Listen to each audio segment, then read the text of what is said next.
दोस्तों, मैं तहे दिल से आप सबका शुक्रिया अदा करना चाहता हूं कि आपने हमें इतना प्यार और स्नेह दिया। मैं बयान नहीं कर सकता, लेकिन हमारे प्रति आपके लगाव ने सचमुच मेरा दिल जीत लिया है। इस शो का एक ही उद्देश्य है, आपके जीवन में एक नई उमंग और प्रेरणा प्रदान करना। पिछले सीजन में आपसे मिले प्रोत्साहन ने हमें तसल्ली दी कि शायद हम अपनी कोशिश में कामयाब हुए हैं। उसी कोशिश को बरकरार रखते हुए हम फिर लेकर आए हैं द अनुपम खेर शो कुछ भी हो सकता है का एक नया chapter.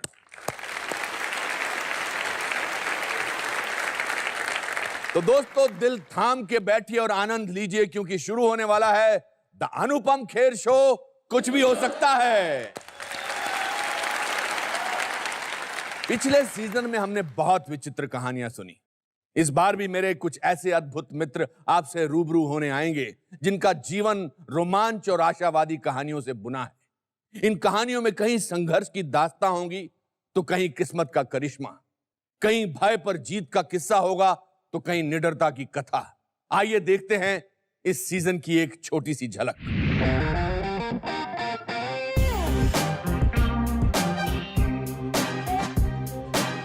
You can love me, you can hate me, but you can't deny me. आज अगर कोई मेरे को बोलेगा इतना काम करने के लिए है, आता मजी सटकली किसने सिखाया उनको? आपने।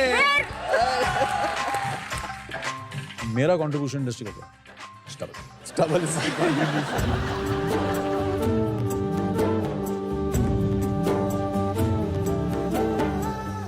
आपने एक्टर बनना तब तय कर लिया था? मम्मी के पेट में था तभी मैंने तय कर लिया कि मैं एक्टिंग करूंगा। गोली मार भेजे में भेजा शोर करता है। अब एक गैंगस्टर शराब पी के और यही गाएगा ना। पिता जो थे वो करीब 15 बीघे जमीन जोतते थे। मेरे फादर की जो एक खुदारी है वो बहुत कमाल की चीज़ है। मुझे जो है उनका सर पे हाथ फेरना याद है मुझे हमेशा से, वो मैं कभी नहीं भूलूंगा जिंदगी भर। छोटा सा था और सचिन मेरे साथ मेरे डेब्यू मैच में बैठे हुए थे, तो मैं ऐसे था सर, बिल्कुल ऐसे हो रहा था। बैठिए आपके लगता मैं ऐसा खड़ा नहीं हो सकता? अरे मैं खड़ा हो सकते यार, बिल्कुल खड़ा हो सकते। हिंदुस्तानी सिनेमा जगत की विरासत के अनमोल रत्न पढ़ लेता हूँ।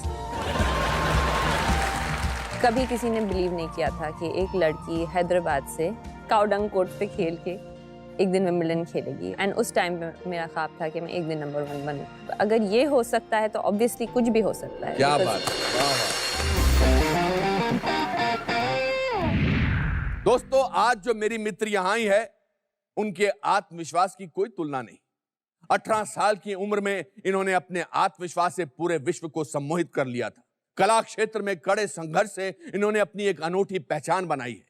अपनी प्रतिभा के प्रभाव से आज ये एक इंटरनेशनल स्टार है।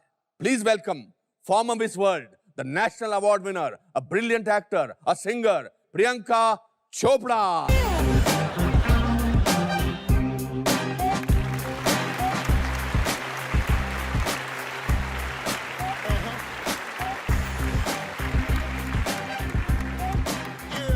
प्रियंका, कितनी खूबसूरत है ना आप और कितनी खूबसूरत लग रही हैं। Thank you so much, sir. बहुत खूबसूरत लग रही हैं। यूसी, मैं अभी आपकी इंट्रोडक्शन बोल रहा था और मुझे लगा कि आपने इतना सब कुछ अचीव कर लिया है, और मैं जितना भी आपके बारे में जानता हूं उससे मुझे एक शब्द निकल के आता है मेरे जहन में, आप बहुत निडर हैं, आप बहुत बहादुर हैं एज ए पर्सन।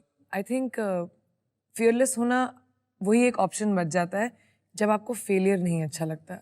किसी भी चीज से ज्यादा अगर मैं कहूँ किसी चीज को हेट करती हूँ तो वो है फेलियर एट एनीथिंग। अगर आप मुझे माय मदर वो रिवर्स साइकोलॉजी करती थी मेरे साथ, क्योंकि अगर आप मुझे कुछ भी बोले आप तो ना बोलना मुझे बड़ा अच्छा लगता था कि अच्छा, बेटा खाना खा लो ना, क्यों खाऊं, स्कूल चले जाओ ना, मैं नहीं जाऊंगी। तो मम्मी बोलती थी आज बिल्कुल स्कूल नहीं जाना, ओके आज तो भेजूंगी नहीं मैं से, क्यों आप कौन होते बोलने वाले।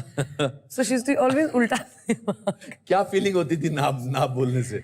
Just rebelliousness, I think. एक तरह से पावरफुल फील करती थी मैं, तो मुझे 3rd स्टैंडर्ड में हॉस्टल भेज दिया गया एज पनिशमेंट। कहाँ से गई थी आप hostel? लमाटनिया girls in Lucknow, 3rd, 4th, 5th। मुझे वहाँ भेजा गया एंड मैं काफी सुधर के वापस आई। तो आप मतलब बिगड़ी हुई थी उससे पहले? बहुत बिगड़ी हुई। I was a only child 7 साल तक, एंड पहली बेटी इन माय एंटायर खानदान. हाँ. सो मॉम की साइड में भी डैड की साइड में भी तो इतनी बिगड़ी हुई थी मैं. I was just spoiled and I still am. मेरी बुआज मासी सबकी मैं फेवरेट हूँ. अरे वाह, आप हमारी भी फेवरेट हैं. बहुत फेवरेट है आप हमारी.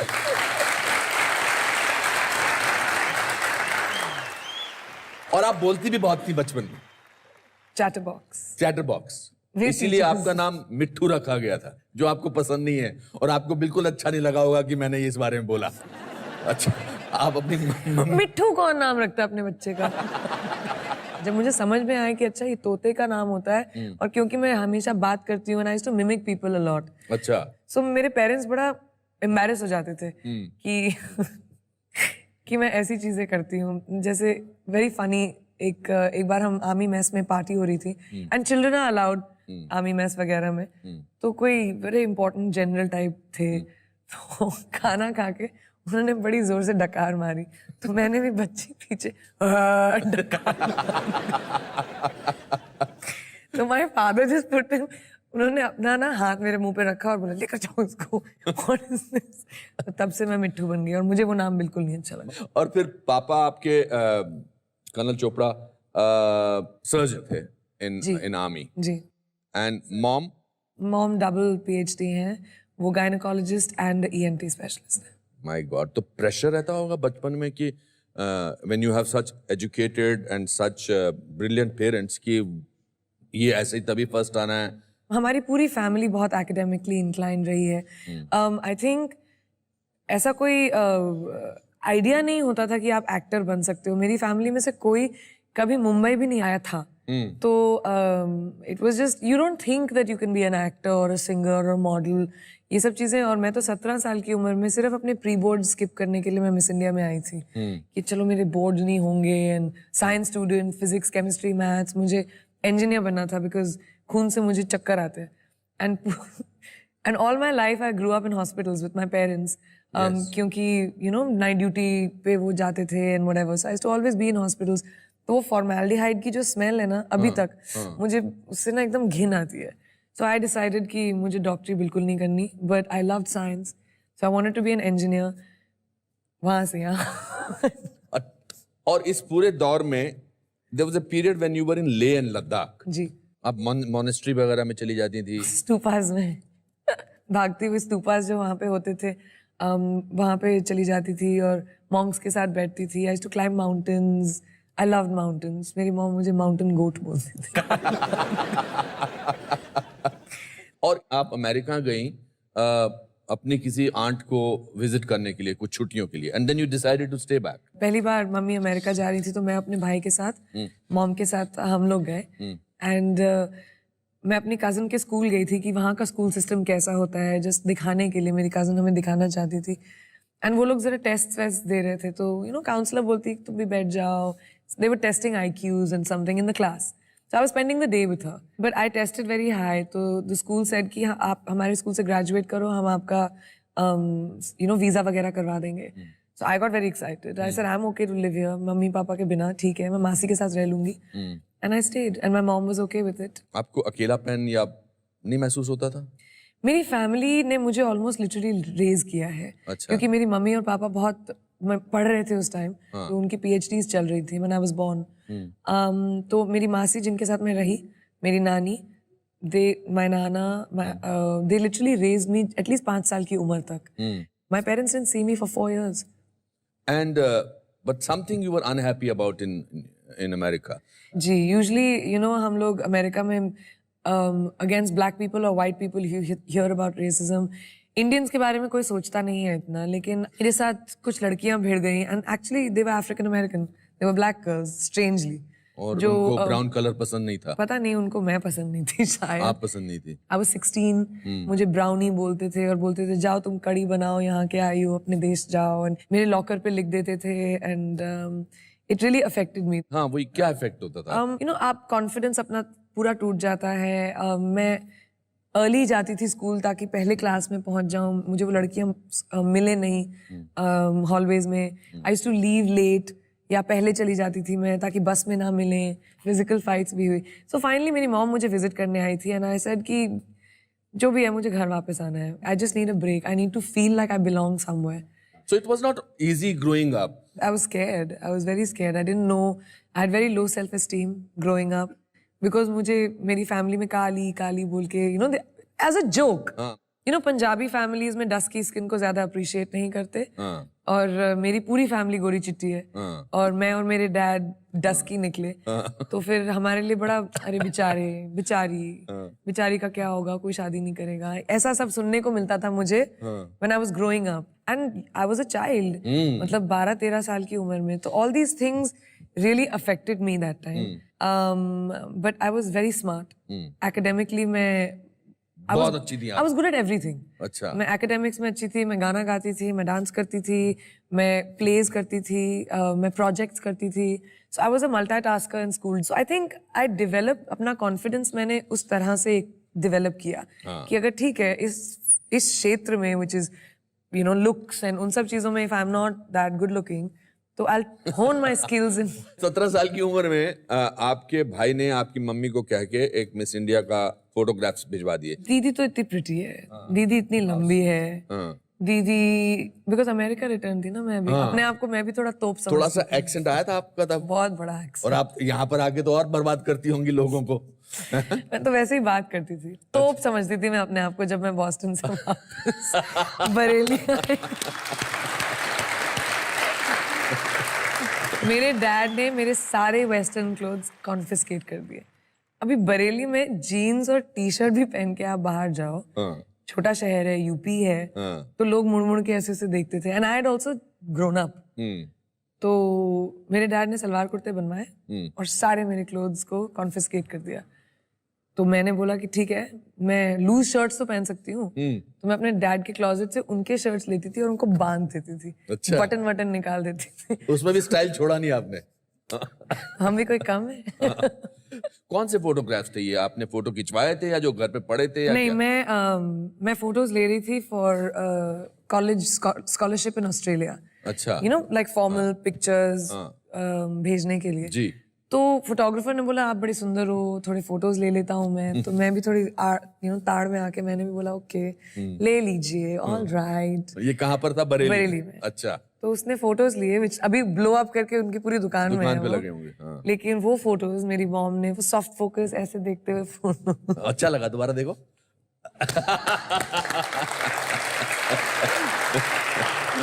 तो वो फोटोज भेज दिए एंड लो एंड बिहोल्ड पता नहीं कैसे फोन आया आपको कि आपका शॉर्टलिस्टेड हो गई हैं आप. मेरा नाम जोकर देख रही थी और खाना खा रही थी. तो फोन आया और मैंने कहा ना मैं अपने आप को तोप समझती थी. इन बरेली में तो ऑलरेडी ब्यूटी क्वीन थी. तो फेमिना का फोन आया कि calling from Femina Miss India and you have to come to Delhi. आपका इंटरव्यू है 5 दिन में.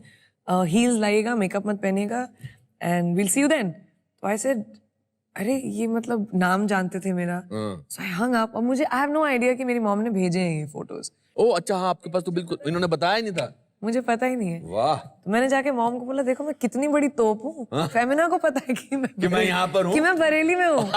उन्होंने मुझे फोन किया मिस इंडिया में आने के लिए. आपको अप्रिसिएशन नहीं है अपनी डॉटर के लिए. तब उन्होंने तब बताया. मेरी मॉम ने मुझे बताया. अब डैड को कौन बोले, who will bell the cat. तो मम्मी ने बोला कि आज रात को तुम अपने फ्रेंड से मिलने जाओ, मैं डिनर बनाऊंगी. अरे वाह. फिर डैड को बोला एंड आई थिंक मेरे पापा की सिर्फ एक ही एप्रीहेंशन थी कि I was 17, and I was so young. He didn't want me to go alone. So my mom said कि वो मेरे साथ जाएंगी and she stayed she gave up her practice. उनका अपना हॉस्पिटल था to stay with me till almost 23-24. मतलब किस्मत का पिटारा खुलना शुरू हो गया. I think so. इसलिए मैं बहुत डेस्टिनी में बिलीव करती हूँ कि आप सोचिए अगर वो रेसिज्म नहीं होती. जनीन स्टीवेंस ने मेरी जिंदगी बनाई. जनीन स्टीवेंस का नाम था. अच्छा. Yes, मेरी बुली का. अगर उसने मुझे बुली नहीं किया होता मैं इंडिया नहीं आती. अगर मैं वो स्कॉलरशिप के लिए वो फोटोज नहीं लेती तो मेरा भाई नहीं सोचता कि मैं सुंदर हूँ. ये फोटोग्राफ्स नहीं जाते. I came to Bombay only thinking कि अच्छा मेरे को प्री बोर्ड मेरे स्किप हो जाएंगे. गुड 1 महीने की छुट्टी हो जाएगी. I just go have fun in Bombay. कभी नहीं गई and come back and then give my boards and go to Australia and I had a full plan. Wow. And the moment when you became Miss India, what was that moment like? Where was that? Pune. Pune mein. It was in Pune. Honestly, I didn't think I will win or anything because... Why did you think you will not win? Because I've never modeled. And then Miss World? Yeah, and then Miss World. उसी साल? 18. I just turned 18 2-3 months पहले. और जब फिर आप miss world बनकर वापस अपने घर गई, उस छोटे से शहर में गई, तो एक इस बार एक्चुअली तोप बनकर गई थी आप। पर मैं तो पहले से ही अपने आप को तोप समझती थी। बट इस बार तो मतलब पूरा शहर उमड़ आया था। पूरा शहर उमड़ आया था। From the airport I remember, हम प्राइवेट प्लेन पे, पहली बार प्राइवेट प्लेन पे गई थी मैं। वाह। एंड मुझे काफी शान में ले गए थे। तो मतलब आपको लगता है कि जो लड़की अपने आप को खूबसूरत नहीं समझती थी, जो घबराई सी, सहमी सी इधर उधर घूमती थी, अगर वो मिस वर्ल्ड बन सकती है तो कुछ भी हो सकता है? मैं तो हमेशा कहती हूँ, अगर मैं इस मुकाम तक पहुँच सकती हूँ तो कोई भी कहीं पे भी बैठा हुआ इस मुकाम तक पहुँच सकता है। I think the only thing you really have to believe is कि कोई भी चीज़ डू और डाई नहीं होती। यंग गर्ल्स एंड बॉयज जो बॉम्बे आते हैं, जो सोचते हैं कि अगर अगर उनका करियर फिल्मों में नहीं बना तो ज़िंदगी में और कुछ नहीं है, जिसकी वजह से वो कॉम्प्रोमाइज़ करने पड़ते हैं उनको, जिसकी वजह से अलग अलग सिचुएशंस में पहुंच जाते हैं वो। यही एक इजी आसान तरीका नहीं है पैसे बनाने का। So everybody gets stuck in that. मैंने अपने आप को 1.5 साल दिया था, हुआ ग्रेट, नहीं हुआ तो वापस college, because I was just 19-20। So I had decided that it was a thought of logical decision कि नहीं हुआ तो it's not a big deal, मेरी जिंदगी नहीं खत्म होती, जो बहुत यंग लोग सोचते हैं कभी कभी। एंड कोई भी प्रोफेशन कोई भी इंसान कर सकता है, you just have to put your mind to it. आप कुछ भी सीख सकते हो, कोई एज थोड़ी ना होती नॉलेज के लिए। You teach yourself. मुझे एक आई थिंक नॉलेज की भूख रही है हमेशा, सीखने की भूख रही है, and that has really helped me in being successful. आपका रुझान था फिल्मों की तरफ? मुझे नहीं पता था कि ये सब होता क्या है, लेकिन मैंने बोला कि it's an obvious, I don't like not trying something. Try करके नहीं अच्छा लगा, which happened by the way. जब मैं अपनी पहली फिल्म के सेट पे थी, आई वाज लाइक मुझे नहीं करना है, but I think I wanted to try it and I was 18। It was glamorous. I thought कि क्या है, अच्छे अच्छे कपड़े पहनने होंगे, अच्छे अच्छे बाल बनेंगे, मेकअप लगाऊंगी, it will be easy. So I am not saying I was very good, लेकिन एक एलिमेंट ऑफ कॉन्फिडेंस शर्म नहीं थी। I wasn't shy of the camera. लेकिन बिगिनिंग मेरे लिए बहुत मुश्किल था ऑन फिल्म्स, क्योंकि 3 फिल्मों से आपको कुछ निकाल भी दिया गया था मुझे। I don't know, some other girl was recommended. अच्छा। हीरो ने रेकमेंड किया था, इसलिए मुझे निकाल दिया गया था। वो काफी 3-4 बार हुआ मेरे साथ एक्चुअली। तो इस स्टेज पर आपको अपनी वल्नरेबिलिटी का एहसास हुआ? बिकॉज इससे पहले आप जो भी करती थी उसमें आप कामयाब होती चली गई, इसमें कामयाबी आपके हाथ में नहीं थी, जो प्रोड्यूसर आपको दे रहे थे वही। मुझे फिर मैंने डिसाइड किया कि चाहे फिल्म चले या ना चले, I should never let my self down. Very good, well said. आप सुना जब छोटी थी और आपके फादर बहुत कमाल का गाते थे, मैंने खुद भी उनका गाना सुना है कुछ महफिलों में। डॉक्टर चोपड़ा बहुत डिमांड में होते थे, आइए गाना गाएं, and he used to be very happily obliging. मैंने सुना कि आप उनको चाहती थी कि वो आपको ही देखकर गाना गाएं। ऐसा था? What a spoiled girl you are. I was very spoiled and my father used to spoil me even more. अच्छा। मेरे डैड बहुत शोज करते थे आवा के लिए, army wives association, charity shows, because he was a performer. वो mic लेके परफॉर्म करते थे, he used to dance, he used to sing, लोगों को उठा के, all that. तो but I was very jealous. So I said कि पहला गाना मेरी आंखों में देख के आप गाएंगे, नहीं तो मैं चली जाऊंगी। So then my So then my dad used to pick me up on stage after he finished his introduction, and stage पर लाते थे और एक African sort of rhyme गाना आता था मुझे, जो मुझे गवाते थे स्टेज पर अपने साथ, and then I would go and sit down very satisfied कि मुझे attention मिल गया। I don't know where it has come from, but I still remember it. मेरे इसमें vowel सीखते हैं हम। So it goes kabla ka hanja hunja hanja sama kasita negro chicka chicka chola chalaka chola A-E-I-O-U hey.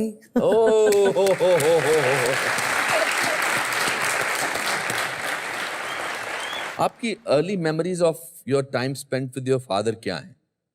My earliest memories are of my father. I don't even remember my mother. मुझे तो मेरी mom, I think much older तक याद ही नहीं आती। मेरे dad याद आते थे। He had a big bike. फट फट फट फट फट फट फट करके साउंड आता था उनका। So I used to, मेरे को याद है कि मैं बस खिड़की में खड़ी रहती थी शाम को जब टाइम होता था। Dad and I must be 3 or 4. My hero कि and थे भी लंबे चौड़े। He gave you a sense of protection. Very much so. है ना? Very much so. Both me and my brother. मुझे याद है जब मेरे भाई का पहला स्पीच था, he was like 3 years old. कुछ वेलकम स्पीच देनी थी उसको स्कूल में, बेचारा लिस्प करता था, बोल भी नहीं पाता था words, welcome on this auspicious day, ऐसे वर्ड से मैं उसको स्पीच सिखाती थी। तो जवाहरलाल नेहरू की तरह चिल्ड्रंस डे पे उसको ड्रेस करके जाना था। तो मेरे डैड ड्रामा, ऑफ कोर्स बड़े ड्रामेटिक थे, उनके एडीसी बन के अपनी जीप पे उसको लेकर गए। तो उसके स्कूल में एंट्रेंस मारी जवाहरलाल नेहरू की तरह, और मेरे डैड एडीसी पीछे खड़े हैं। How sweet. Amazing it was. How wonderful. और उन्होंने एक बहुत कमाल की और बात की थी कि आपको एक बहुत खूबसूरत डायमंड पेश किया था और उसके पीछे जो लॉजिक उन्होंने बताया, I thought that was the most amazing thing to do. Correct ना? बेचारा तो कोई नहीं आएगा मेरी लाइफ में। बताइए इसके बारे में। मैंने I don't want to preempt it, आप बताइए। On my birthday about 5 years ago, both my mom and my dad, उन्होंने मुझे एक रिंग प्रेजेंट की, 8 कैरेट डायमंड, वाह। इतना बड़ा। तो I was very excited. Obviously press ने लिखा कि किसी लड़के ने दिया है मुझे, एंगेजमेंट रिंग है as usual. But they were very disappointed when I said that my father gave it to me. But उनका लॉजिक था कि अगर तुम्हारा डैड तुमको इतनी बड़ी रिंग दे सकता है, तो जो बंदा तुम्हारी जिंदगी में आए उसको इसको बीट करना पड़ेगा। वाह, क्या बात है।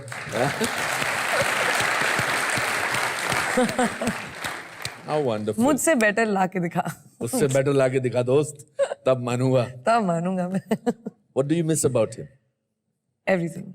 मेरे डैड को बड़ा इंटरेस्ट था मेरी जिंदगी में, छोटी छोटी चीजें, क्या हुआ डिनर पे बैठ के, कौन सी फिल्म, मेरे नरेशन सुनना, मेरे आइडियाज सुनना। पर्सनल लाइफ के बारे में हम लोग कभी डिस्कस नहीं करते थे because it was a father daughter thing, but he always knew, he could sense me. तो अगर मैं किसी दिन अपसेट आई घर पे, तो you know my dad, we used to call each other twins because he just sensed मी।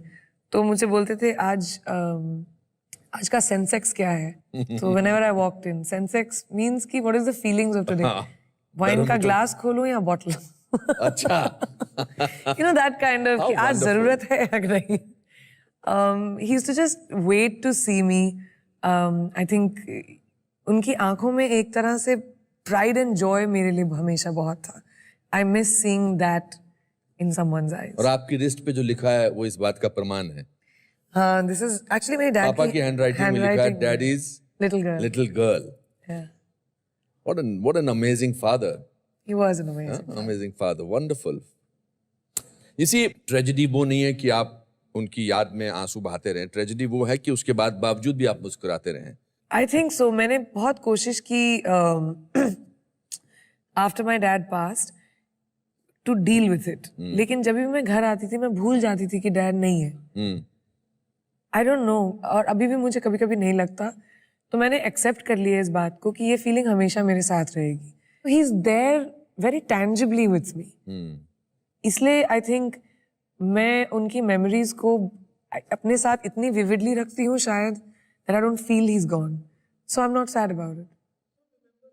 और आपकी सक्सेस को सबसे ज्यादा एंजॉय वो करते थे? सबसे ज्यादा, मुझसे ज्यादा। हाँ। मतलब अगर मैंने अवार्ड जीता तो डैड जंप करेंगे। हाँ। It was like he was successful. Yes. Your mother is My mother's a subtle. little sedate about it.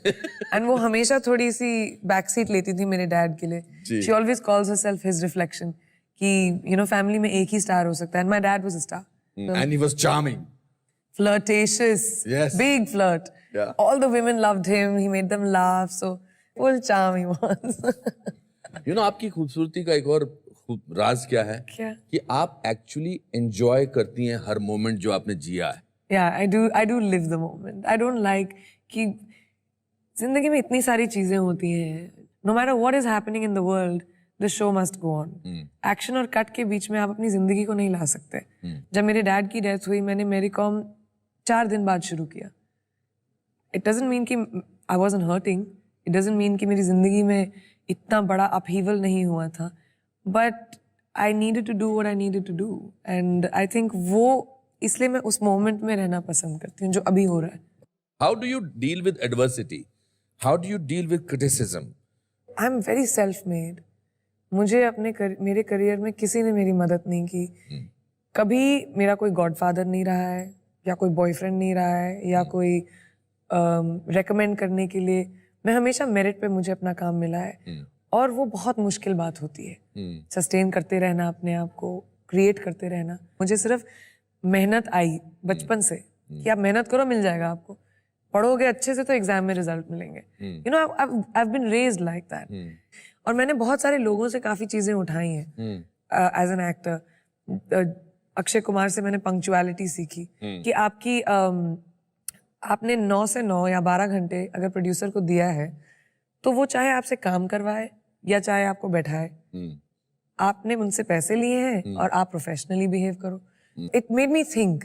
Mister Bachchan said it doesn't matter how small a big your role is, आप perform उसमें अपने आप को कितना यादगार बनाओगे वो जरूरी है. तो आपकी ट्रेनिंग ऑन द सेट्स हो रही थी? हमेशा. मेरी मेरा फिल्म स्कूल थी एंड मुझे बहुत 4-5 साल लगे टू अंडरस्टैंड कि अच्छा एक्टिंग में मैं भी कंट्रीब्यूट कर सकती हूँ. राइट. पहले तो मुझे ये नहीं पता था. I used to just lines मिली नेचुरली, जो आता था मैंने किया. और वो मतलब मुझसे शादी करोगी, ऐतराज, I did a lot of good films like ऐतराज दैट. में तो आपने बल्कि you almost not almost you were the villain in the film. I was the bad guy. Bad girl और बैड गर्ल. यस. मैं नहीं बोला था कि भाई ये थोड़ी ना होगा मुझसे. 21 साल की उम्र थी मेरी, समझ के बाहर almost. I was like are you crazy, this is so intimidating. And उसके ऊपर से मैं रिलेटिवली कंजर्वेटिव फैमिली से आई हूँ. So I was very unsure, but because it was such a sexually forward character, that intimidated me a lot. तो उस film से actually मुझे समझ में आने लगा कि मैं contribute कर सकती हूँ to a character. इस दौरान इनिशियल स्टेजेस ऑफ सिनेमा में आपकी इनसिक्योरिटीज क्या थी? How I looked, How I looked? very importantly. अच्छा. Because मेरा हमेशा self esteem का issue रहा है. और कि मैं किसी को जानती नहीं थी, you know. सेट पर आई, बहुत सहमी हुई होती थी मैं. The only time I felt powerful was between action and cut. और फिर आपको बहुत अच्छी फिल्में मिली, Bluffmaster, Don and Krrish. Actually Krrish की स्टोरी बहुत फनी है. राकेश सर ने he saw me at a funeral. अच्छा. एंड फोन आया उनका कि मुझे आपसे मिलना है, मैं आपको एक फ्यूनरल में देखा और आप बड़ी सुंदर है. मैंने बोला एक्सक्यूज मी. नहीं, वाइट सलवार कुर्ता पहन के, no makeup. So I was like, जो भी है, राकेश रोशन का फोन आया भाई. Wow. And it was right after कहुना प्यार है, and it was very exciting. तो ही सर मुझे रशेस देखने हैं. आई हर्ड कि तुम सुभाष कही की फिल्म कर रही हो, ऐतराज. मैंने बोला व्हाट? नहीं, ऐतराज के रशेस आपको क्यों देखने हैं? तो अभी कंप्लीटली उल्टा कैरेक्टर ना. राकेश सर की फिल्म में girls are very pious, yes. और यहाँ पे मैं जो वैम्प प्ले कर रही थी, तो ऐसे नहीं ऐसा मत करो sir, I will show you other films. No Abbas Mastan बड़े अच्छे डायरेक्टर्स हैं, मेरे को वो फिल्म देखनी है. तो मैंने अब्बास मस्तान को फोन किया. आई सेड सर देखो, मेरी इज्जत की बात है, वो इंटरवल वाला सीन मत दिखाना बस, which is a rape scene, जहाँ पे I rape Akshay's character. And उसी सीन को देखकर ही cast me in Krrish, which I have never understood. I was very embarrassed. I was like, मैं उनसे ना आंख मिला के नहीं और देख फिर पा रही उन्होंने आपको एक पायस लेडी का रोल थी. दिया. पायस लेडी. अच्छा कैरेक्टराइजेशन था. और फिर आपने फिल्म की barfi. My favourite film of mine. सुना अनुराग जो थे वो आपको कास्टिंग करने आए थे और वापस चले गए थे. बताइए उसके बारे में. मैं अनजाना अनजानी शूट कर रही थी एंड अनुराग सर का फोन आया मुझे कि प्रियंका तुमसे मिलना है जैसे तुम अमेरिका से वापस आओ. आई गॉट वेरी एक्साइटेड कि ये, but I didn't know what the film was. तो मैं एक इवेंट पे थी, ऐसी कुछ गाउन वाउन पहना था, एंड अनुराग सर वेट कर रहे थे मेरा. एंड मैं घर पे एंट्री मारी मैंने, एंड वो खड़े हो गए. एंड मैंने बोला hi sir, how you, very excited and all. And I sat down, और वो खड़े ही रहे. तो मैंने बोला क्या हुआ? बोलते and Anurag is very eccentric. He couldn't look at me. He said, I'm really sorry, I made a mistake, Priyanka. I have to go. I said, sorry? आप एक तो मेरे घर पे आए हो, उसके ऊपर से मुझे इतना तैयार होकर देख के आपने बोला कि मिस्टेक है. What does that mean? I didn't know the character. I didn't know it was Jilmil. Yeah. So I was very offended. I said, आप बैठो 2 minute. You can't not tell me the story. He said, okay, I'll explain it to you. And very disinterestedly, he told me the character and the story. And I just knew I had to do it because he thought I couldn't. Oh. क्या मतलब कि मैं नहीं कर सकती, ऐसा हो ही नहीं सकता. But I like being pushed and challenged कि ये नहीं हो सकता मुझसे. So he told me कि मैं कैसे लोगों को भुलाऊं कि तुम प्रियंका चोपड़ा हो. I need them to see Jilmil. Jilmil 18-19 साल की लड़की है जिसमें कोई ग्लैमर नहीं है, कोई डिजायरेबिलिटी नहीं है, ऑटिस्टिक है, तुम वो लग ही नहीं सकती हो. So I made a mistake and very like clearly he said मैं एक रियल ऑटिस्टिक लड़की को कास्ट करना चाहता हूँ. I think this was a bad idea. So I said, okay, give me 5 days. 5 दिन के बाद आपको लगे, you cast a real autistic girl, it's fine. So 5 days I kept going to his office. I read up, I did research, I went to School of Autism. I spent time with children with disabilities. And I learned, I saw videos, I learned, I studied on autism. फिर अनुराग sir मैं छोटी छोटी चीज़ों पे काम करना शुरू किया हमने. How she walks, her hands, her laughter, her smile. And the 5th day, she was ready. It just happened. Fantastic. Fantastic. Fantastic. Then you did a completely different film called Mary Kom. I just knew that they were making a film on Mary Kom and I was embarrassed. मुझे भी Mary Kom के बारे में ज़्यादा नहीं पता था. Her Olympics had just happened. That's why I knew her. आप सोचेंगे बॉक्सर को देखकर कि नो वो माइक टाइसन की तरह आएगी है ना. जब मैं उससे मिली शिफॉन पहन के नेल पॉलिश लगा के giggling girl who likes dancing and singing. Oh, wonderful. I love the dichotomy of her character. तो इसीलिए I was just like, let's do it. ये तो करना ही पड़ेगा. ये तो करना ही पड़ेगा. आपको 2 बेस्ट परफॉर्मेंसेस के लिए नेशनल अवार्ड नहीं मिला. I think I've made peace with it because I think I've now as an artist. I think I'm an artist. I've moved beyond awards. Correct. पहले मुझे बुरा बहुत लगता था. बर्फी के टाइम मुझे बहुत बुरा लगा था. But this time not at all. First of all, I think a deserving candidate got it because art subjective होता है. And आपको जो अच्छा लगे शायद मुझे ना लगे.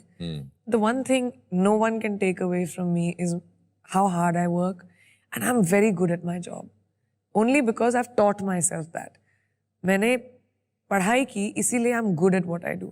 तो वो तो आप deny नहीं कर सकते ना. And that's when I realized that I want to be undeniable. You can love me, you can hate me, but you can't deny me. Whoa, very good. Well said. Well said.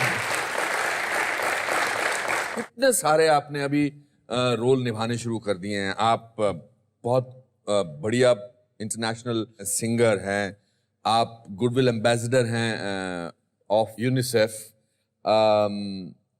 So not only आपने अपने आप को बतौर actress change किया है, but आपने as a persona आपने बहुत सारी रिस्पॉन्सिबिलिटीज ली हैं.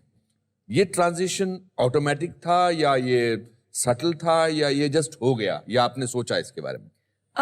It was a way of life हमारे लिए. I think जब मेरे पेरेंट्स डॉक्टर्स थे तो when I was a kid, philanthropy was a very important part of my parents' lives. And at least once or twice a month, Bareilly के outskirts में there are lots of villages, छोटे-छोटे villages जहाँ पे access to professional doctors नहीं थे. So dad, mom, me, nurses वगैरह हम लोग हमारा ambulance लेकर villages में जाते थे और मेरे लिए तो field trip होती थी, very exciting. And my mom would go, especially female cases, ज़्यादा ladies को hospitals में आने नहीं देते थे. So my mother used to go, being a gynecologist. तो मेरा job होता था pharmacy में, जो भी prescription आया था उसमें मैं medicines के ना tablets count करके देती थी. मैं अपने job को बड़ी seriously लेती थी. अच्छा. So I think I grew up with an understanding of education का importance, rights का importance, self worth का importance. I think females को बहुत ज़रूरी है financially independent होना इस देश में. हम लोग इतना अपने parents पे depend करते हैं, उसके बाद अपने husband पे depend करते हैं कि अगर God forbid खुदा ना खास्ता कुछ हुआ तो आप अपना ख्याल कैसे रखोगे? Education doesn't mean formal school education only. अगर आप afford नहीं कर सकते हो तो sewing सीख ली, cooking सीख ली, कोई भी craft, a vocation जो आपको एक self worth देता है, आपको confidence देता है. That was always very important for me. So UNICEF gave me the ability to be able to do that. अब 8 साल हो गए हैं that I've been with UNICEF. Charity का ये मतलब नहीं कि आप अपने wallet से पैसे निकाल के दें. Anything that can help someone else is good enough. आपको दुनिया बदलने की जरूरत नहीं है. How wonderful. Thank you. Thank you for thinking like that. You're a very, you're one actress who is successful, who is glamorous, who does so much work besides being an actor. आपके लिए तो बड़ा tension होगा कि the kind of man that you will want in your life. I think I can only be with a guy who's an achiever. बहुत ज़रूरी होगा मेरे लिए to be able to look up to somebody that I'm with. Because I do so much, I don't consider my self कि मैं एक star हूँ या मैं आर्टिस्ट हूँ. मैं अपने आप को एक अचीवर समझती हूँ. आप कुछ भी दे दो मुझे, अगर आप मुझसे पेंटिंग भी करा लो आपकी दीवार की, मैं बड़े अच्छे से करके दूंगी. You know, I am that person. और मुझे I have to be with someone like that. And who's like my father, funny, who understands humor, who's charming.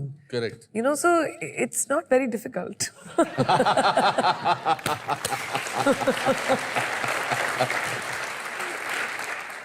गाना आप बचपन से गाते हैं, फैमिली में आपके पापा गाते, अंकल सब लोग गाते. आई नो आपका गला खराब है मत बोलो मगर sir. ऐसा हो ही नहीं सकता कि मैं तो आपसे ऐसे मैं कैसे करूँ? I sound like एक line. you right now.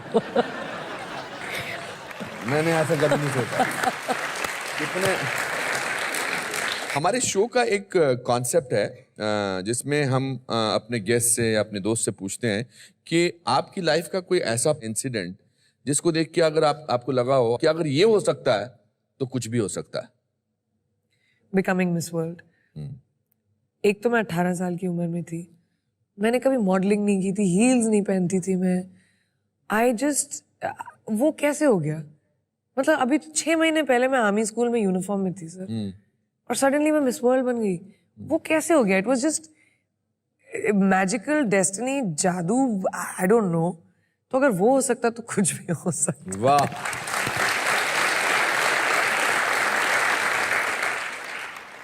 तो अब वक्त आ गया हमारे ऑडियंस को वो मौका देने का जिसमें उनकी जिंदगी में उन्हें लगे कि अगर वो यहाँ पर आकर मंच पर आपके साथ बैठ सकते हैं, आपसे बातचीत कर सकते हैं, तो कुछ भी हो सकता है. हमारे पास यहाँ हमारी ऑडियंस के जितने भी लोग हैं उनके सबके नाम इसके अंदर रखे हैं हमने. प्रियंका, आपको एक नाम इसमें से निकालना है. Okay, very exciting.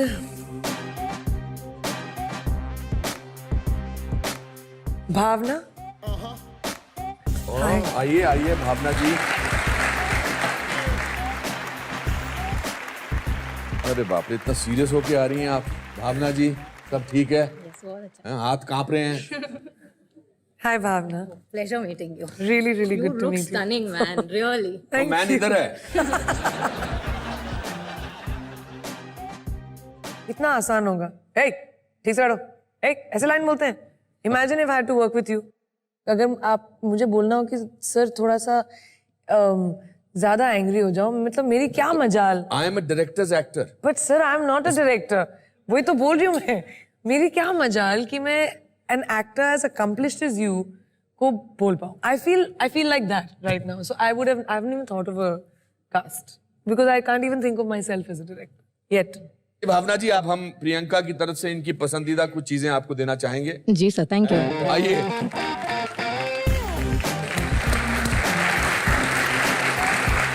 It's a gift hamper of things I think that I like. Oh, perfect. Let me just sign one for you. Sit now. This is a book which my dad actually gave me. Letters from a father to his daughter. Jawaharlal Nehru ने लिखा था for Indira Gandhi. And इसमें it's teachings of from jail. And it's just teachings of how the world formed. And you know, just जो over the years एक father अपनी बेटी को सिखा ना पाए because he was in jail that time. It's an incredible book. One of my favorites. Barfi, my favorite film. Oh, mine too. And gloves because I think every girl should know how to box.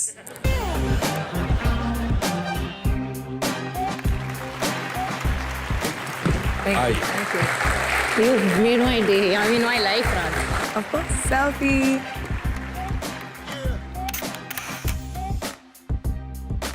Thank you. Thank you. Thank you so much, Bhavna. Thank you. All the best Bhavna and fantastic. पूरे interview के बाद अगर मैं उसको sum up करूंगा तो इसी बात पर आएगा कि आप बहुत निडर हैं, आप बहुत बहादुर हैं और आपकी बहादुरी को मैं सलाम करता हूं. Thank you so much. मैंने अपने कुछ जज्बात इस छोटे से कागज पर लिखे हैं. ये मैं आपको पढ़ के सुनाना चाहता हूं. मैं जानता हूं कि आपने बहुत सारे अवार्ड्स जीते हैं, नेशनल, इंटरनेशनल. बहुत सारे लोगों ने आपको गिफ्ट दिए हैं, पर कुछ दिनों के लिए इसे आप अपने घर में जरूर लगा देना. जरूर सर. आइए.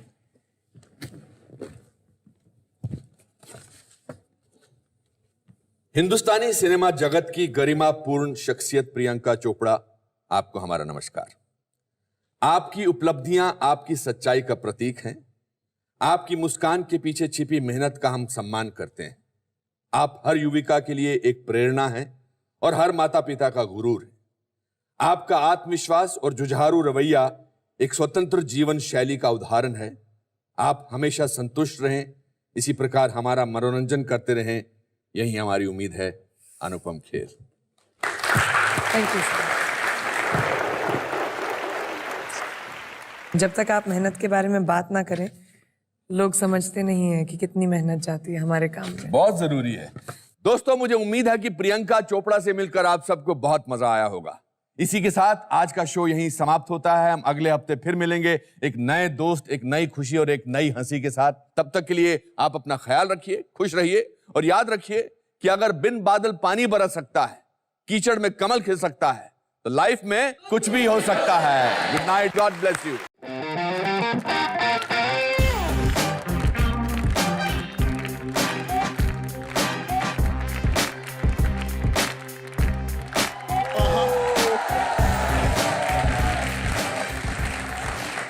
दोस्तों, अगर अपनी मां को खोने के बाद प्रेम भाव से वंचित एक बच्चा उसी प्रेम को अपनी कहानियों की पहचान बना मुंशी प्रेमचंद बन सकता है, तो कुछ भी हो सकता है। अगर सोसाइटी के डबल स्टैंडर्ड्स, ब्रिटिश राज और पार्टीशन में एक व्यंग ढूंढकर सादत हसन मंटो उर्दू भाषा के रेबेलियस लेखक बन सकते हैं, तो कुछ भी हो सकता है। और अगर जातिवाद से जूझते समाज का भयभीत सच अंग्रेजी भाषा में लिखकर मुल्क Raj Anand Indo Anglian fiction के पायनियर बन सकते हैं, तो कुछ भी हो सकता है।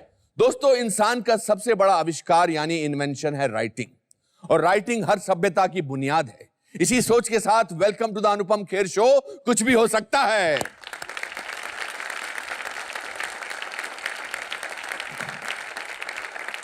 राइटिंग की कला हमारे जीवन में किसी भी चीज को समझना या समझाना बहुत आसान कर देती है। कालिदास, वेदव्यास से लेकर तुलसीदास, कबीर और न जाने कितने लेखक हैं जिन्होंने अपनी लिखने की कला से इस दुनिया को देखने और समझने का एक नया नजरिया दिया है।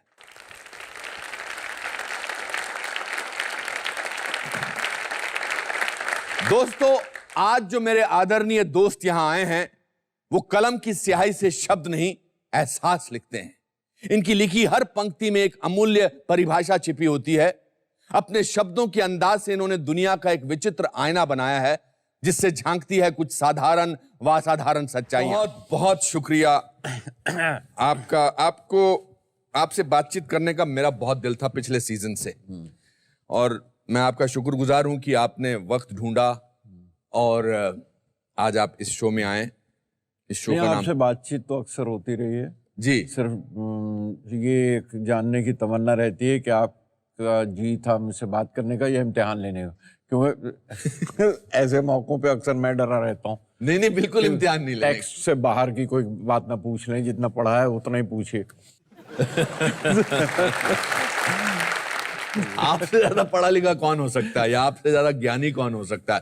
पहले तो बहुत बहुत मुबारकबाद। मैंने सुना कि आप टेनिस का कोई चैंपियनशिप जीते हैं सर। नहीं, चैंपियनशिप का है, हमारा अपना बांद्रा जिम है, वहाँ पे अपना हमारा राउंड रॉबिन टूर्नामेंट होता है साल में एक बार।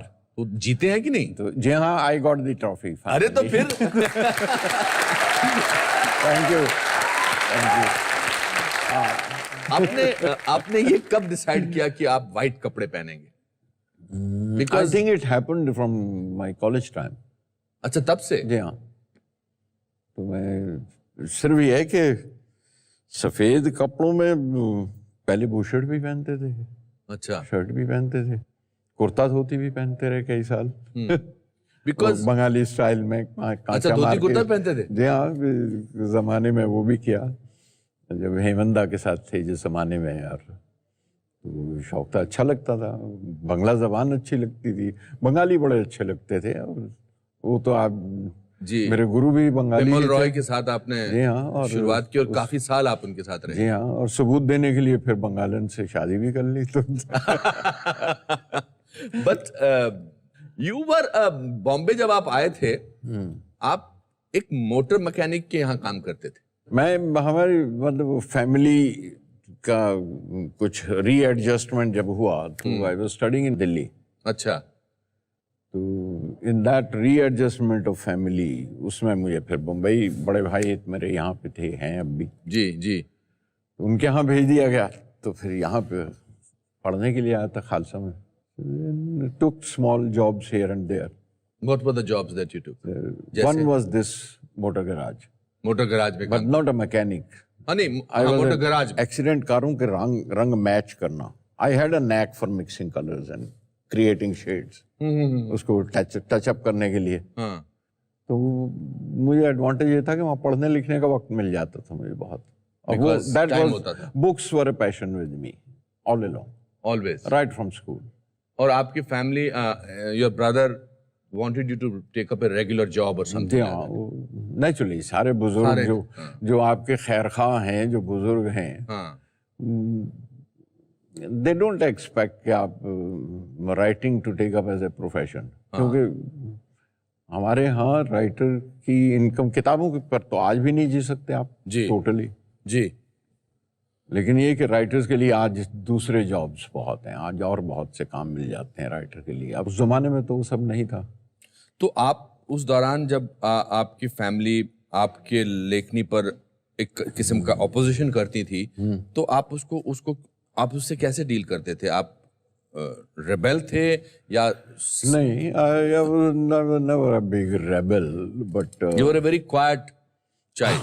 हाँ, कुछ वैसे ही कुछ अहिंसा जो एक रास्ता है ना जी, रेवोल्यूशन ढूंढने का, तो गांधी जी है ना, बता देते हैं इस तरह के रास्ते। अच्छा। बस ये कि मुझे वो नहीं बनना था जो वो चाहते थे। बुक्स एज आई सेड कि वो पैशन था मेरा, पढ़ने का बहुत पैशन था। किस किस्म की किताबें पढ़ते थे आप उन दिनों? क्या पढ़ते थे आप? टू स्टार्ट विद बड़ी जासूसी नावल पढ़ा करता था। अच्छा। थ्रिलर्स।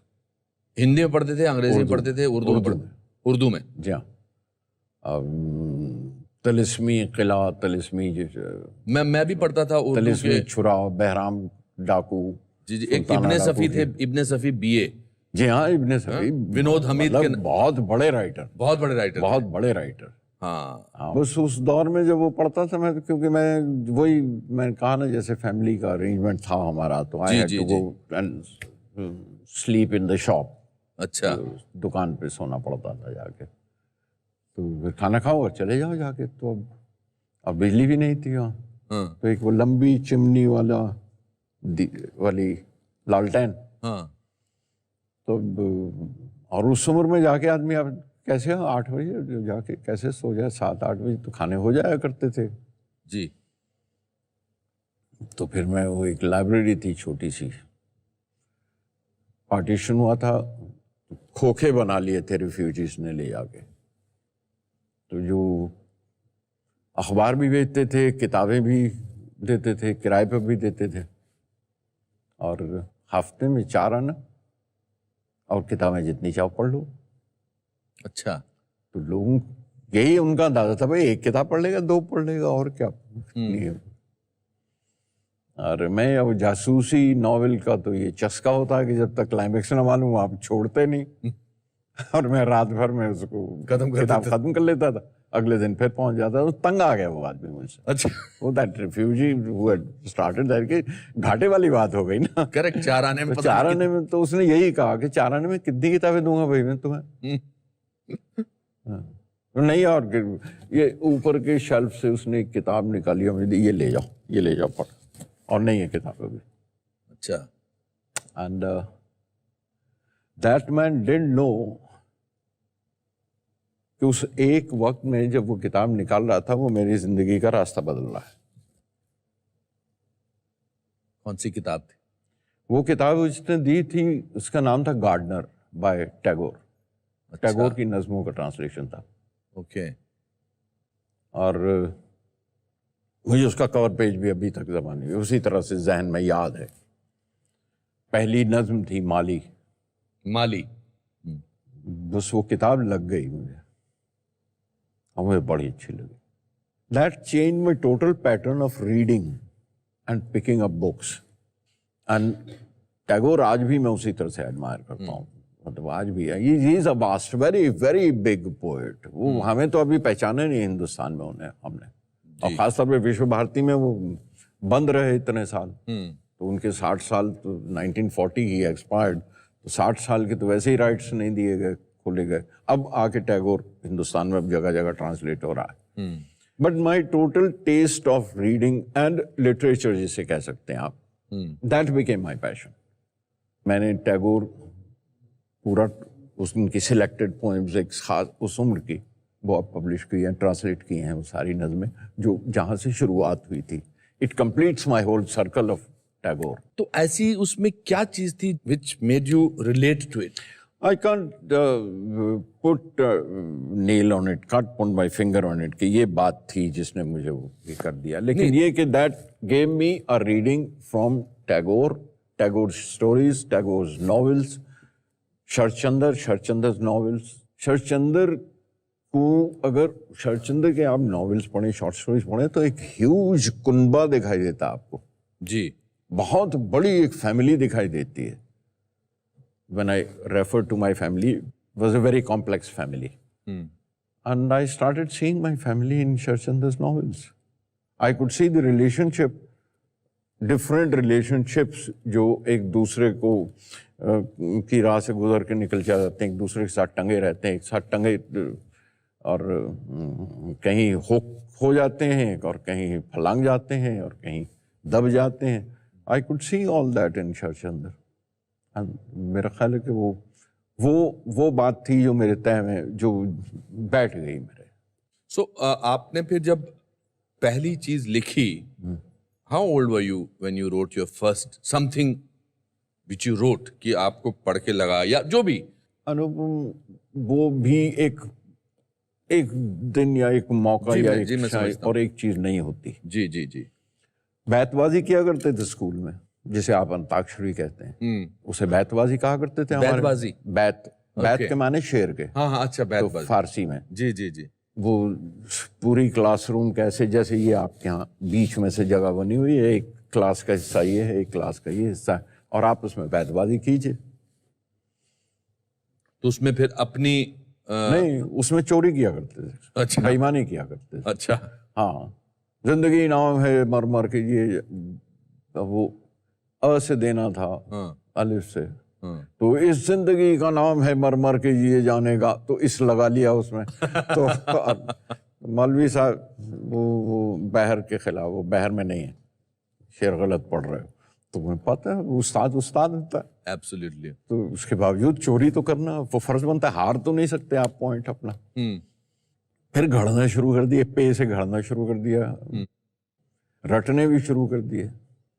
होता ये है कि वो सब जमा होता रहता है आपके अंदर, एक्यूमुलेट होता है, और वो अच्छे शेर जो याद कर लिए, गालिब के पढ़ लिए, इकबाल के पढ़ लिए, धीरे धीरे जब आप बड़े होते हैं, उस दायरे से निकलते हैं, तो उनके मानी अब समझ में आने लगते हैं। पहले तो शेर पढ़ दिया करते थे, वो सिर्फ जाल का था, अब वो गालिब का हो गया, अब इकबाल का हो गया, तो शेर समझ में आने लगे, तो एडमिरेशन है। देन यू वांट टू से इट, राइट।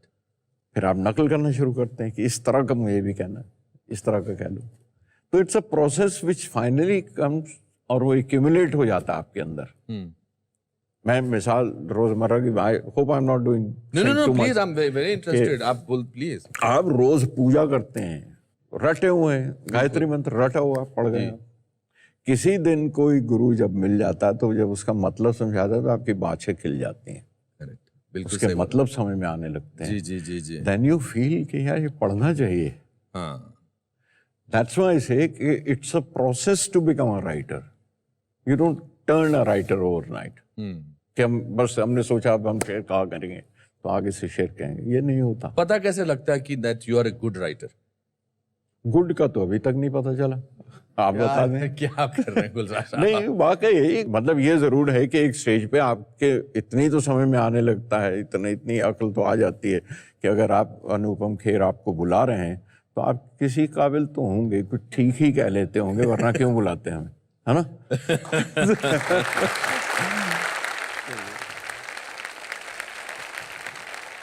एक बात मैं आपसे पर्सनल रूप से पूछना चाहता हूँ, is it important not necessarily about you. It is important for a poet to be sad. उदासी जरा देर तक रहती है, अच्छा, खुशी कम रहती है। फुलझड़ी की तरह जल जाती है, जल्दी बुझ भी जाती है। अब देखिए इसी बात का आपने कितना खूबसूरत जवाब दिया कि उदासी देर तक रहती है और खुशी फुलझड़ी की तरह। जी हाँ, उदासी अगरबत्ती की तरह महकती रहती है, बहुत देर तक रहेगी। बीड़ी जला ले जिगर से पिया, जिया में बड़ी आग है। अरे वाह, जिगर में आग तो बहुत है, करेक्ट। लेकिन उदास अगर नहीं हो तो बीड़ी जला लो, जितनी आग है मेरे जीवन में। वाह, और चूल्हा जलाने के लिए जा पड़ोसी के यहाँ से आग लेके आ जा, क्या बात है, तो वो कहने का ढंग है। क्या बात है। और फिर ये कि फिल्मों में आपको किरदार मिल जाए इस तरह कहने के लिए, तो फिर क्या बात है। क्योंकि फिल्मों में ये बंदिश तो है ना, आप किरदार से अलग नहीं हो सकते, कहानी से अलग नहीं हो सकते, और फिर किरदार की जबान से अलग नहीं हो सकते, आपको उसी की जबान में कहना पड़ेगा। आपके दोस्त या आपके कोई पहचान के शख्सियत, आप शायद उसका नाम बताएंगे, आपको बिमल रॉय साहब के पास लेके गए और उन्होंने आपसे कहा कि आप एक गाना लिखें। देवुसैन दोस्त थे मेरे, हाँ, ओके, जो ले गए थे मुझे। विमलदा से मिलने गए तो विमलदा ने कहा, मेरे नाम ही की वजह से कहा उन्होंने, कि बंगला में कहा कि बहुत लोग की करे जान पे वैष्णव कविता रखी। तो देवू ने कहा, दादा वो बंगला जानता है, बोल भी लेता है, पढ़ता भी है इसको, तो ये मत बोलिए। तो बंगला में उन्होंने पूछा कि ये इसको कैसे मालूम वैष्णव कविता क्या होती है। I remember the blush of Vimla. ये बुजुर्ग हमारे बड़े खूबसूरत लोग थे, विमला, सचिन दा जी, मासूम लोग।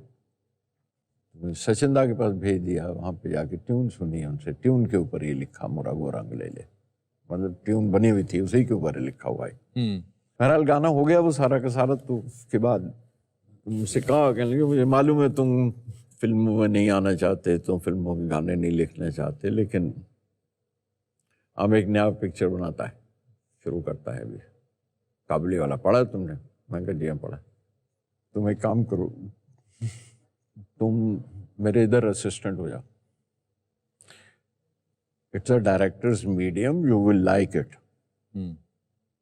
But don't go back to that motor garage and don't waste your life. मैं बिलीव मी, मैं सबके सामने कह रहा हूँ, I just busted and cried out. अच्छा, nobody had ever told me with that affection, this is the line, you should do this. It was then I became an assistant. कितनी फिल्मों में आपने उनको असिस्ट किया? काबुली वाला शुरू कर रहे थे, वो काबुली वाला की स्क्रिप्ट देखी, और थोड़े से कहते हैं ना, ढिठाई होती है अगर आप ईमानदार हैं, तो कहने का ढंग रूड नहीं होता, लेकिन बड़ी पोलाइटली आप कह सकते थे ये सीन ठीक नहीं लग रहा। लिख भी लेता था, पढ़ भी लेता था, जानते भी थे, पढ़ा हुआ भी है। With the result I entered films. फिर आशीर्वाद के गाने भी लिखे, स्क्रिप्ट भी लिखी, बीवी और मकान, तो उसके गाने वो किए। फिर ऋषिदा के साथ उनके पिक्चरों में गाने लिखने लग गया मैं, फिर उनकी स्क्रिप्ट भी लिखने लग गया। तो slowly I became a writer. I think Anand was that first film. आनंद ने उस जगह पे लाके खड़ा कर दिया था जहाँ कि कह सकते थे इस राइटर को बुला लो। अच्छा, आनंद became famous for his dialogue and बहुत खूबसूरत फिल्म थी। And then you decided to direct. 71 में आपने की थी मेरे अपने। जी हाँ। And आपने फिल्म इंस्टीट्यूट के बहुत सारे एक्टर्स को उसमें चांस दिया था। डैनी की पहली फिल्म थी, पेंटल की पहली फिल्म थी, सुधीर ठक्कर एंड दिनेश ठाकुर दोनों की पहली फिल्म, बहुत पावरफुल फिल्म थी। जी हाँ। And then you made one of my most favourite films called Aandhi. मतलब मेरे लिए ये कुछ भी हो सकता मोमेंट है। I think it's like getting a biggest award for me, much bigger than any award that I got as an actor, to be able to sing in front of you your own songs, which are my favorite songs. Thank you. Thank you. Thank you. Thank you for allowing me. Thank you very much. और ये जो शब्दों के साथ जिनका पूरा रिश्ता रहा है, उन्होंने एक फिल्म बनाई कोशिश, about deaf and dumb people. जी हाँ जया बच्चन एंड संजीव कुमार साहब. जी हाँ, मैं डेफ एंड डम्ब से एक्चुअली उस जमाने में हमने Jaya and Hari we went to Chowpatty पे स्कूल हुआ था, वहाँ साइन लैंग्वेज सीखी हम तीनों ने. अच्छा. And there was always a man in on the On the sets. तो जो साइन लैंग्वेज है वो बिल्कुल सही है और सीख के मेहनत की गई तो उस पर. उस जमाने से मैं फिर इन बच्चों के साथ जुड़ा हुआ हूँ और मैं आज 30 साल से 70s में कहीं की थी और 30-35 साल हो गए. भोपाल में आरुषि नाम से एक संस्था है जहाँ मैं उन बच्चों के साथ आज भी काम करता हूँ वाह. और कंटिन्यूसली करता हूँ.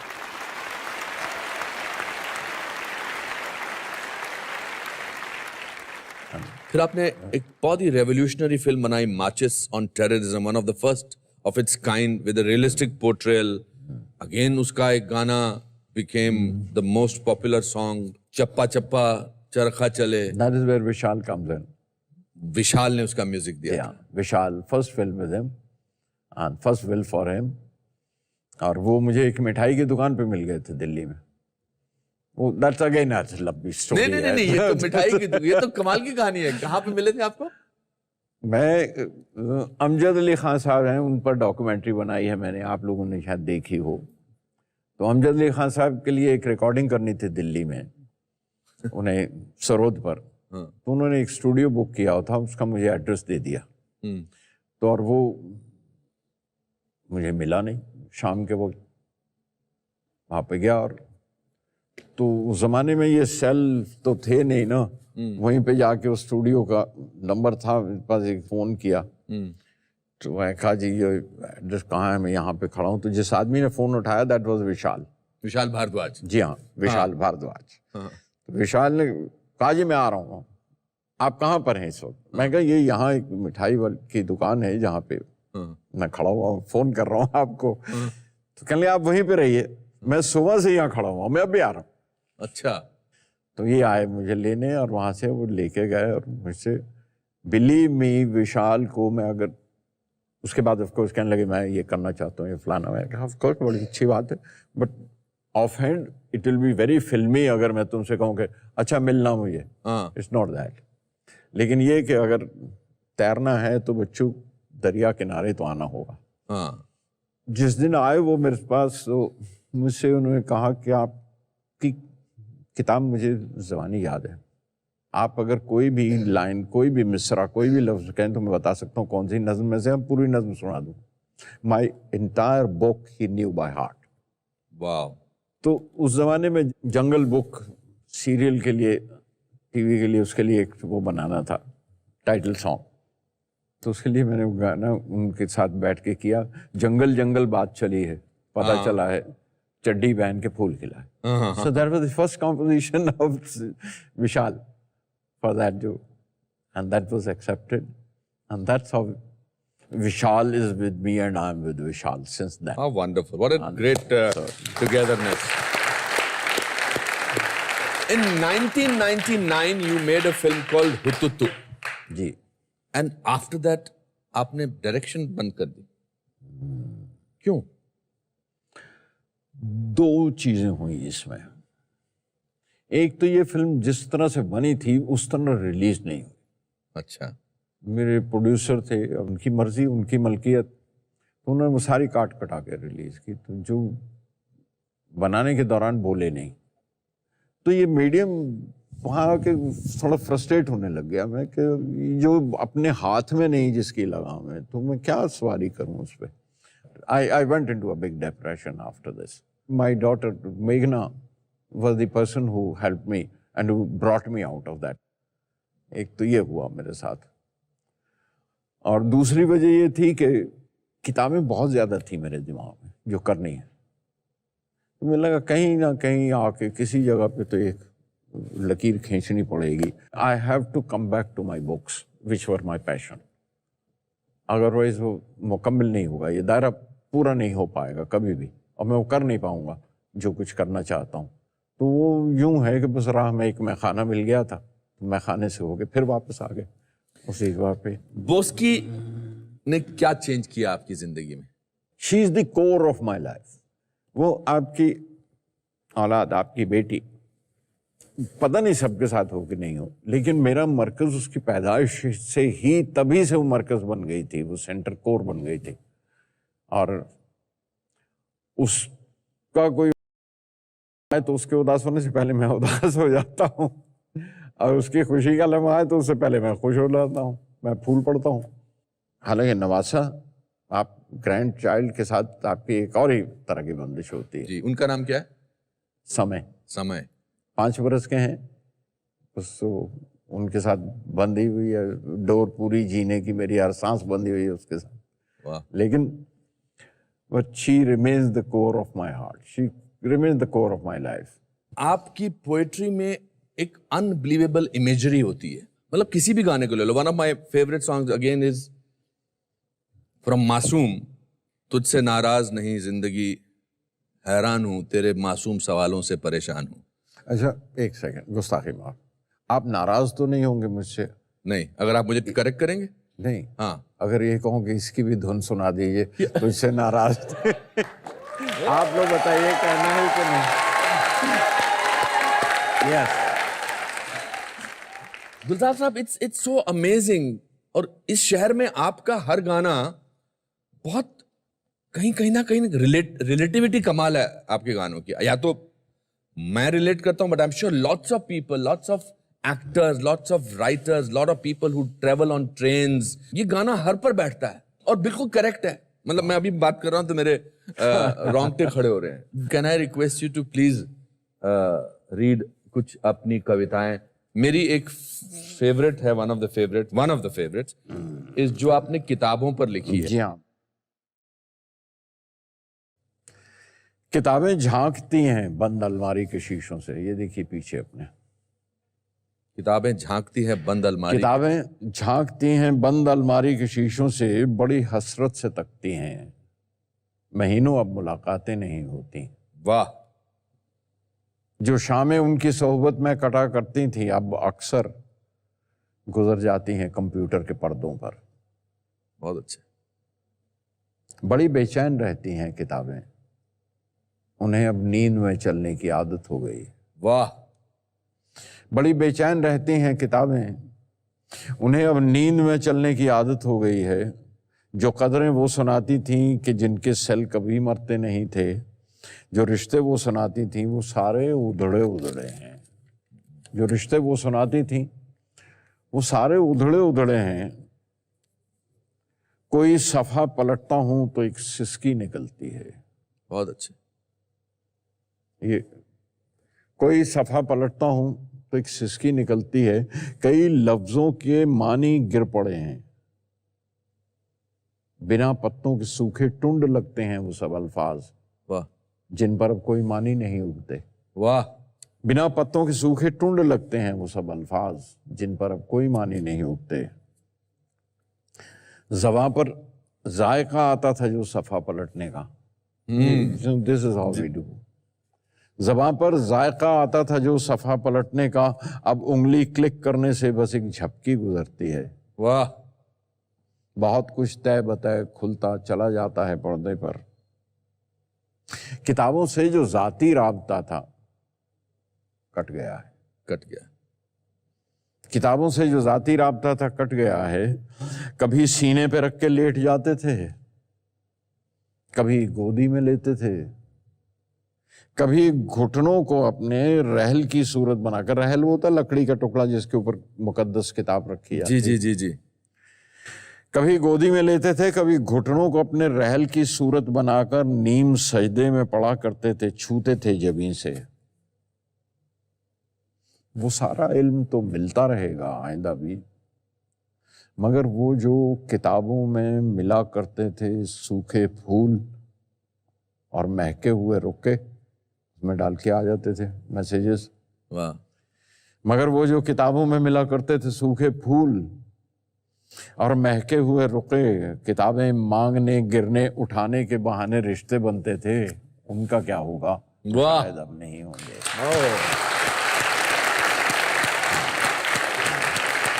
बहुत अच्छे, बहुत अच्छे। वाह वाह। ओह, क्या करते हो आप गुलजार साहब? कोई आपकी और एक कविता प्लीज सुनाइए। चलिए, अ गेम ऑफ चेस, जी एक शतरंज की बाजी बड़े मियाँ के साथ। जी। बड़े मियाँ जानते वाले। हैं, हाँ। पूरे का पूरा आकाश घुमाकर देखी बाजी, पूरे का पूरा आकाश घुमाकर देखी बाजी, काले घर में सूरज चलकर तुमने शायद सोचा था मेरे सब मोहरे पिट जाएंगे। वाह वाह। I am talking to him. Yes. काले घर में सूरज चल के तुमने शायद सोचा था मेरे सब मोहरे पिट जाएंगे। मैंने एक चिराग जलाकर रोशनी कर ली, अपना रास्ता खोल लिया। क्या बात है, क्या बात है। ओह,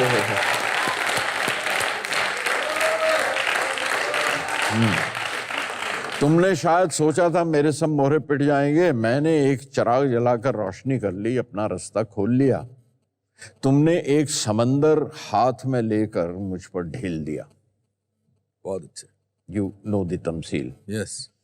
तुमने एक समंदर हाथ में लेकर मुझ पर ढील दिया। मैंने नूह की कश्ती उसके ऊपर रख दी। क्या बात है। आहा। नोहास बोट। जी जी जी जी। काल चला तुमने और मेरी जानिब देखा। काल चला तुमने और मेरी जानिब देखा। मैंने काल को तोड़ के लम्हा लम्हा जीना सीख लिया। वाह, क्या बात है। क्या बात है। हाँ। काल is a huge thing, time is a huge thing which you deal. काल चला तुमने और मेरी जानिब देखा। मैंने काल को तोड़ के लम्हा लम्हा जीना सीख लिया। मेरी खुदी को मारना चाहा तुमने चंद चमत्कारों से। मेरे एक प्यादे ने चलते चलते तेरा चांद का मोहरा मार लिया। I have reached there. मौत की शय देकर तुमने समझा था, अब तो मात हुई। मौत की शय देकर तुमने समझा था, अब तो मात हुई। अब तो मात हो गई। हाँ। मैंने जिस्म का खौल उतारकर, खौल इज कवर, हाँ। मैंने जिस्म का खौल उतार के सौंप दिया और रूह बचा ली। वाह। I give you the body yes, but saved my soul. Saved my soul. बहुत अच्छा। मौत की शय देकर तुमने समझा था, अब तो मात हुई। मैंने जिस्म का खौल उतार के सौंप दिया और रूह बचा ली। पूरे का पूरा आकाश घुमाकर अब तुम देखो बाजी। क्या बात है, क्या बात है।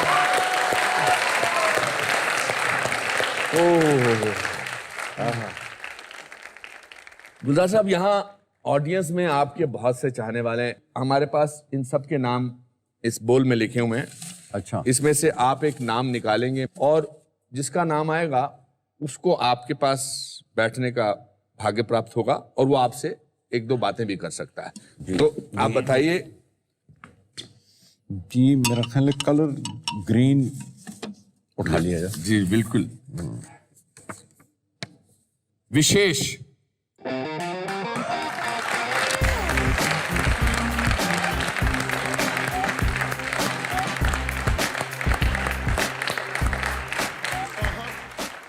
अविशेष। जीते रहो, जीते रहो। बैठिए। विशेष नाम अच्छा है आपका। Thank you. क्या करते हो विशेष?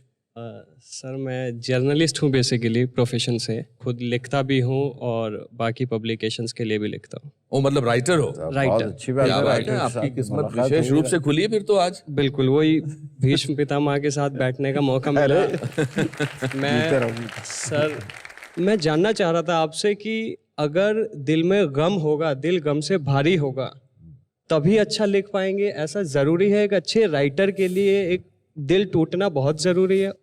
नहीं, क्योंकि ये जरूरी है नहीं अच्छा। कि दिल टूटे। बड़ी चीज जो मुझे महसूस होती है वो ये कि how much you are aware of life, कि आप कितने वाकिफ हैं जिंदगी से या कितने अपने आप को वाकिफ रख रहे हैं। आप जो महसूस कर रहे हैं वो क्या है, जो महसूस कर रहे हैं अगर आप वो बयान कर सकते हैं तो नथिंग लाइक इट। क्या बात है। I think that's such a wonderful. Sir मैं सुनाना चाहूँगा, 2 लाइनें हैं। जी सुनाइए। इरशाद। मैंने अभी थोड़ा वक्त पहले लिखी है। न शिकवा होगा तुझसे, न शिकायत कोई होगी, न शिकवा होगा, न शिकवा होगा तुझसे, न शिकायत कोई होगी, तू मोहब्बत ले फ़कत, बाकी गुनाह मेरे सर रख दे। वाह। अच्छा।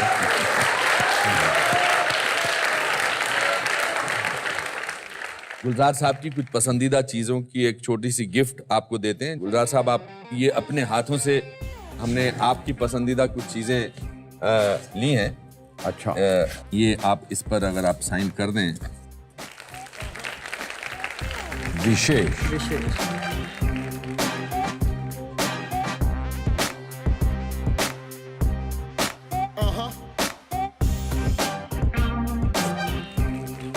ये लो।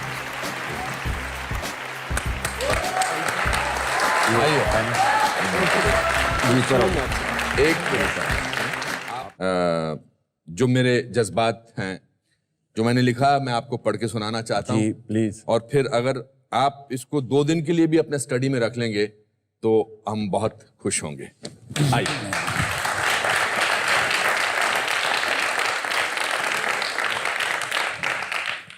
विश्व लेख जगत के अनमोल रत्न गुलजार साहब, आपको हमारा नमन।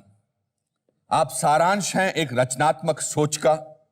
आपकी कविताएं, किस्से व कहानियां समाज की छिपी परछाई को प्रकाशित करती हैं। आपका काज कलम की अनंत क्षमता का एक स्वरूप है जो पीढ़ी दर पीढ़ी को प्रेरणा व मनोरंजन प्रदान करता आया है।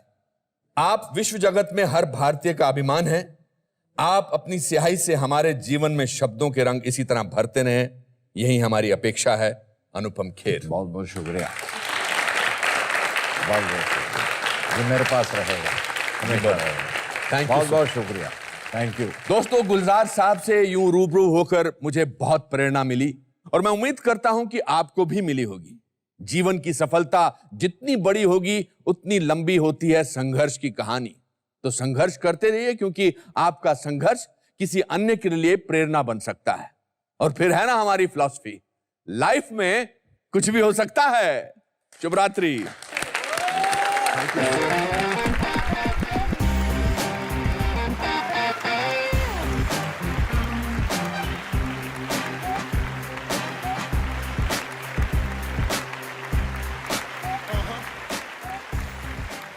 मैथमेटिक्स में बिना कोई फॉर्मल एजुकेशन के अगर श्रीनिवास रामानुजन विश्व प्रसिद्ध मैथमेटिशियन बन सकते हैं तो कुछ भी हो सकता है।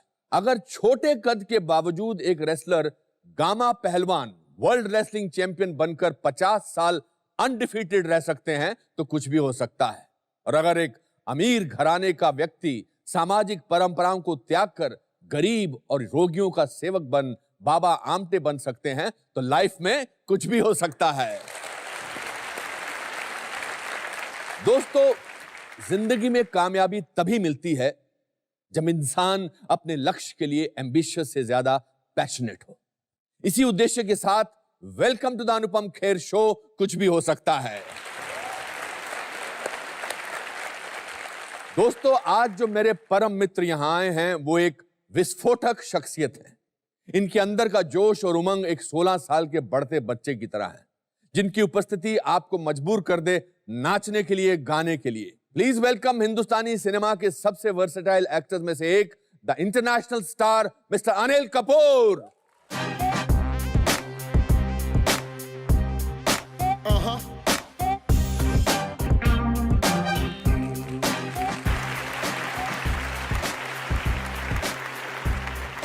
मेरी अनिल कपूर साहब से मुलाकात 1983 में हुई थी, जब मैं महेश भट्ट साहब की फिल्म सारांश पर काम कर रहा था। पाली हिल होटल में मैं स्क्रिप्ट पढ़ रहा था। इतने में दरवाजा खुला, एक आदमी आया और बिल्कुल मुझे उसने इग्नोर किया। एक्टर की था और मैंने कहा ये अनिल कपूर है। और महेश भट्ट साहब को, जो मेरी कुर्सी के साथ बैठे थे, दूसरी जगह पे ले गए। उनको बोले कि आज मेरा दिलीप साहब के साथ बहुत इंपॉर्टेंट सीन है मशाल फिल्म में, और अब ये कैसे करना है। कट टू 30-32 साल बाद ये दिल धड़कने 2 की शूटिंग कर रहे थे और मैं इनको मिलने इनके घर पर गया। एक नौजवान लड़का फिर अपने स्टडी में बैठा वैसे ही सोच रहा था कि ये सीन कैसे करना है। तो वक्त बदला नहीं है आपके लिए। आपको मुलाकात याद है वो? ये दोनों चीज़ें मुझे याद नहीं है, मगर धीरे धीरे याद आ रही हैं। पारी होटल में गया था और यूसुफ साहब, दिल कुमार साहब, जो हिंदुस्तान के जो महान कलाकार हैं, उनके साथ सीन था। तो इमेजिन कर सकते हैं कि मेरा क्या हाल होगा। तो मैंने सोचा कि आपका तो वैसे, सॉरी टू इंटरप्ट यू, किसी महान कलाकार के साथ सीन नहीं भी होता है तो तब बुरा भी हाल आप होता है। उतनी मेहनत करते हैं। हाँ, उतना ही बुरा हाल होता है मेरा। नहीं, फिर भी इसमें 2-3 चीज़ें थी जी मैं आज आपको खुल के बताता हूँ। जी जी। मैं महेश भट्ट साहब से सीखना भी चाहता था हाँ। कि किस तरह इस सीन को परफॉर्म करना है, हाँ। और थोड़ा एक इमेज भी बनाना चाहता था। देखो ये कितना मेहनती लड़का है, मेहनती सिंसियर एक्टर है। सिंसियर एक्टर है, हाँ। ताकि वो जो अगली फिल्म है, हाँ। जो जब भी कभी वो प्लान करे तो उसमें मुझे ले ले। तो ये जैसे कि अनुपम जो हमेशा कहता है कि we are survivors and we'll be strugglers all our lives. All our lives. तो साथ साथ में ये सब चीजें चल रही थी। हाँ। तो ऑब्वियसली मैंने आपको इग्नोर किया, और एक्टर तो आपको पता है उसको अपने सिवा और कोई नजर ही नहीं आता। He's like a horse with a blinker. तो एक किस्म का जो ये जो हम लोग, तो आपको पता है कि एक्टर्स का सर्वाइवल इंस्टिंक्ट। बचपन से स्ट्रगलर्स हैं। हाँ।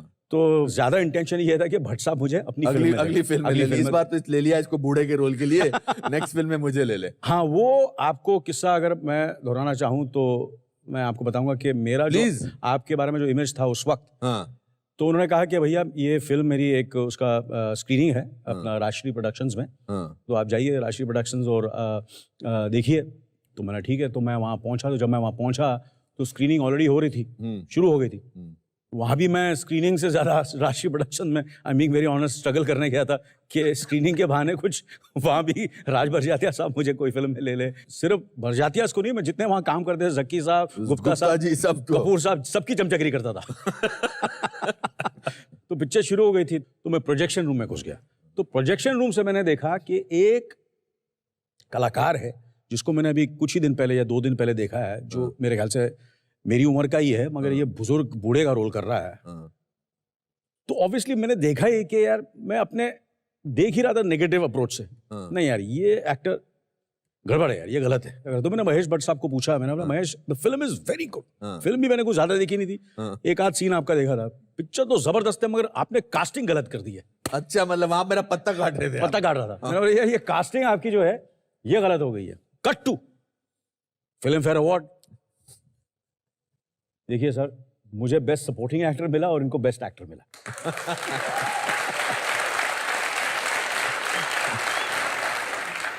और मैं आज आपको बता देता हूं कि जिंदगी भर ये मेरे लिए बेस्ट एक्टर ही रहेंगे और मैं इनका सपोर्टिंग एक्टर ही रहूंगा। अरे so nice of you, I so wonderful. Kapoor साहब, आपने देश के बहुत सारे लोगों को इंस्पायर किया है, न केवल एक्टर्स को। अगर मैं चाहूं कि आपसे पूछूं कि आप अपने आप को एक वर्ड में कैसे डिस्क्राइब करेंगे, जैसे मैं अपने बारे में बोलता हूं इटर्नल ऑप्टिमिस्टिक, ऑप्टिमिस्टिक, आप अपने आप को अगर कोई वर्ड देना हो तो क्या बोल रहे हैं? Labour class. Labour class, labourer. Labourer, how wonderful. मुझे ऐसा लगता है कि जिंदगी में काम के बारे में शर्म नहीं करनी चाहिए। कोई भी काम, मुझे कभी कोई भी काम, कैसा भी काम, कहीं भी, बड़ा हो छोटा हो, झोपड़पट्टी में हो, महल में हो, पैलेस में हो, मैंने कभी काम की शर्म नहीं की। आदमी अपने आप को ये हमेशा सोचता रहे कि वो क्या लेके आया था और क्या लेके जाएगा। हम जब आए थे, आप शिमला से आए थे, मैं जो था चंबूर का, वो तो मैं बोल नहीं सकता क्या बोलते हैं अपने ये अपने आप को चंबूर का छोकरा समझ लो, छोकरा समझते हैं, और मैं शिमला का छोकरा। तो यू नो, सो मुझे लगता है कि क्या था, कहाँ से शुरू हुए हैं और कहाँ, तो मुझे लगता है कि for everything for us, so we have to be, you are eternal optimistic and for me I am a labour class actor. Let's talk about Chembur के दिनों की बात। मैंने सुना वहां पर एक तो आपके फादर प्रोडक्शन असिस्टेंट थे या प्रोडक्शन मैनेजर थे? नहीं, वो प्रोडक्शन मैनेजर नहीं थे, उन्होंने शुरू किया as an assistant director. Assistant के आसिफ साहब के असिस्टेंट थे जब आए वो। उसके बाद जैसे कि आजकल हम लोग वी हैव एजेंट्स, तो उन दिनों में सेक्रेटरी होते थे। तो पहले असिस्टेंट थे, फिर असिस्टेंट के बाद वो सेक्रेटरी बने गीता बाली जी के और शमी कपूर साहब के, और फिर सेक्रेटरी बनने के बाद फिर उन्होंने अपनी पहली फिल्म शुरू की with the blessings of Geeta Bali ji. Film का नाम था जब से तुम्हें देखा। तो उस वक्त हम चंबूर में रहते थे। और चंबूर में जब ये बच्चे नंगे पैर बेयरफुट खेलते थे, हाँ, या है ना? और आप अगर अभी कोई भी उस पे जहां हम लोग नंगे पैर घूमते थे, चल के बताए, मैं उसको जो चाहे इनाम दे सकता हूँ। मतलब इतना डिफिकल्ट था इतना डिफिकल्ट था। और वहाँ हम लोग ऐसे नंगे पैर घूमते थे जैसे अपना हाइड पार्क में घूम रहे London. Describe me your childhood. What was your routine of a childhood? You were not very good at studies, or you were good? तो मेरे को एक्सपोज करना चाह रहा है? नहीं, एक्सपोज नहीं करना No, I was, you see, to be honest with you, मैं ऐसा भी नहीं था कि बट मैं आज तक कभी फेल नहीं हुआ। हाँ, ये तो बहुत बड़ी उपलब्धि है। हाँ, मैं आज तक फेल नहीं हुआ। मेरे घर में मेरे ख्याल से एक आध बार सब फेल हो चुके हैं, मगर मैं आज तक फेल नहीं हुआ। अच्छा।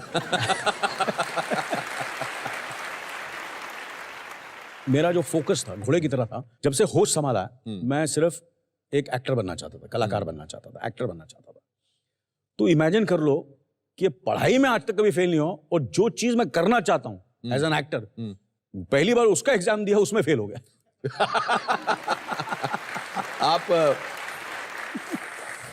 Film and television institute Pune की बात कर पुणे की बात कर रहे हैं। और मैंने सुना फिर आप गिरीश कर्नाड जो वहाँ के डायरेक्टर थे उनसे झगड़ा करने चले गए थे। झगड़ा नहीं, सब कुछ किया मैंने। झगड़ा किया, पाँव पड़े, अच्छा। रोया, जो करना था मैंने किया। यार मुझे ले लो, इसका रिटन एग्जाम से एक्टिंग का क्या लेना था। अच्छा। तो मगर rules are rules, so I was you were disheartened, very badly shattered. हाँ, रात को तकिए के बहुत रोता था मैं। अच्छा। कि मैं फेल हो गया, मैं एक्टर नहीं बन सकूंगा। मगर आपको पता है, स्ट्रगलर, लेबर क्लास, और आपने क्या-क्या स्ट्रगल किया है। फिर एक कोई बाल कलाकार की कोई फिल्म थी जिसमें आपने ऑडिशन दिया था और उसमें भी आप फेल हो गए थे। हाँ, नहीं, उसमें पास हो गया। उसमें पास हो गए थे। उसमें पास हो गया और पूरा मेकअप लगा के आप नेक्स्ट डे स्कूल में गए थे। Yes yes sir, yes. वो पास हो गया। शशि कपूर साहब के बचपन का रोल करना था। What movie was that? तू पायल में गीत। वो रिलीज नहीं हुई। अच्छा, आज तक वो बंद पड़ गई। मगर काम किया, प्राण साहब के साथ काम किया। बड़ा इंटेंस सीन था। बड़े सब इम्प्रेस हुए कि यार ये कोई कलाकार है जबरदस्त। How old were you at this time? मेरे ख्याल से मैं 7th स्टैंडर्ड में हो गया, 10-11 साल का। 10-11 साल था।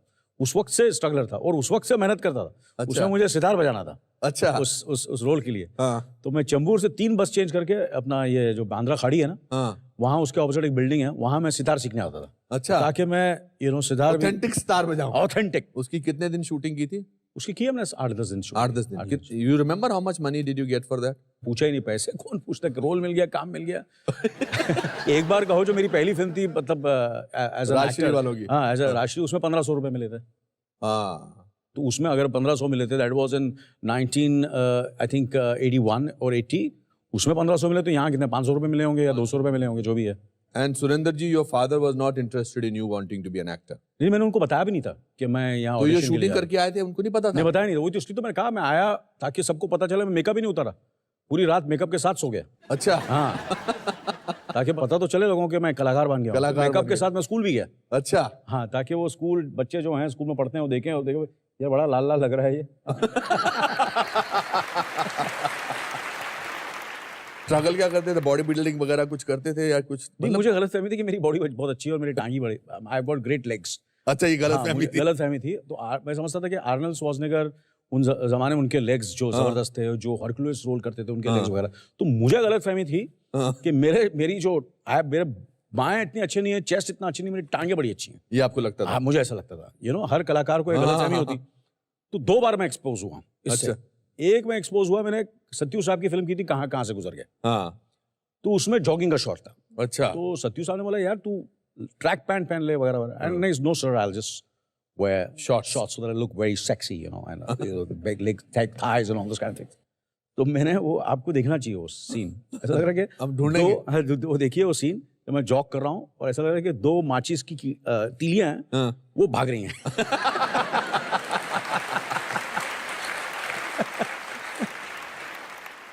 और एक और मैंने जो जैसे मुझे गलतफहमी थी कि मैं बहुत जबरदस्त डांसर हूँ।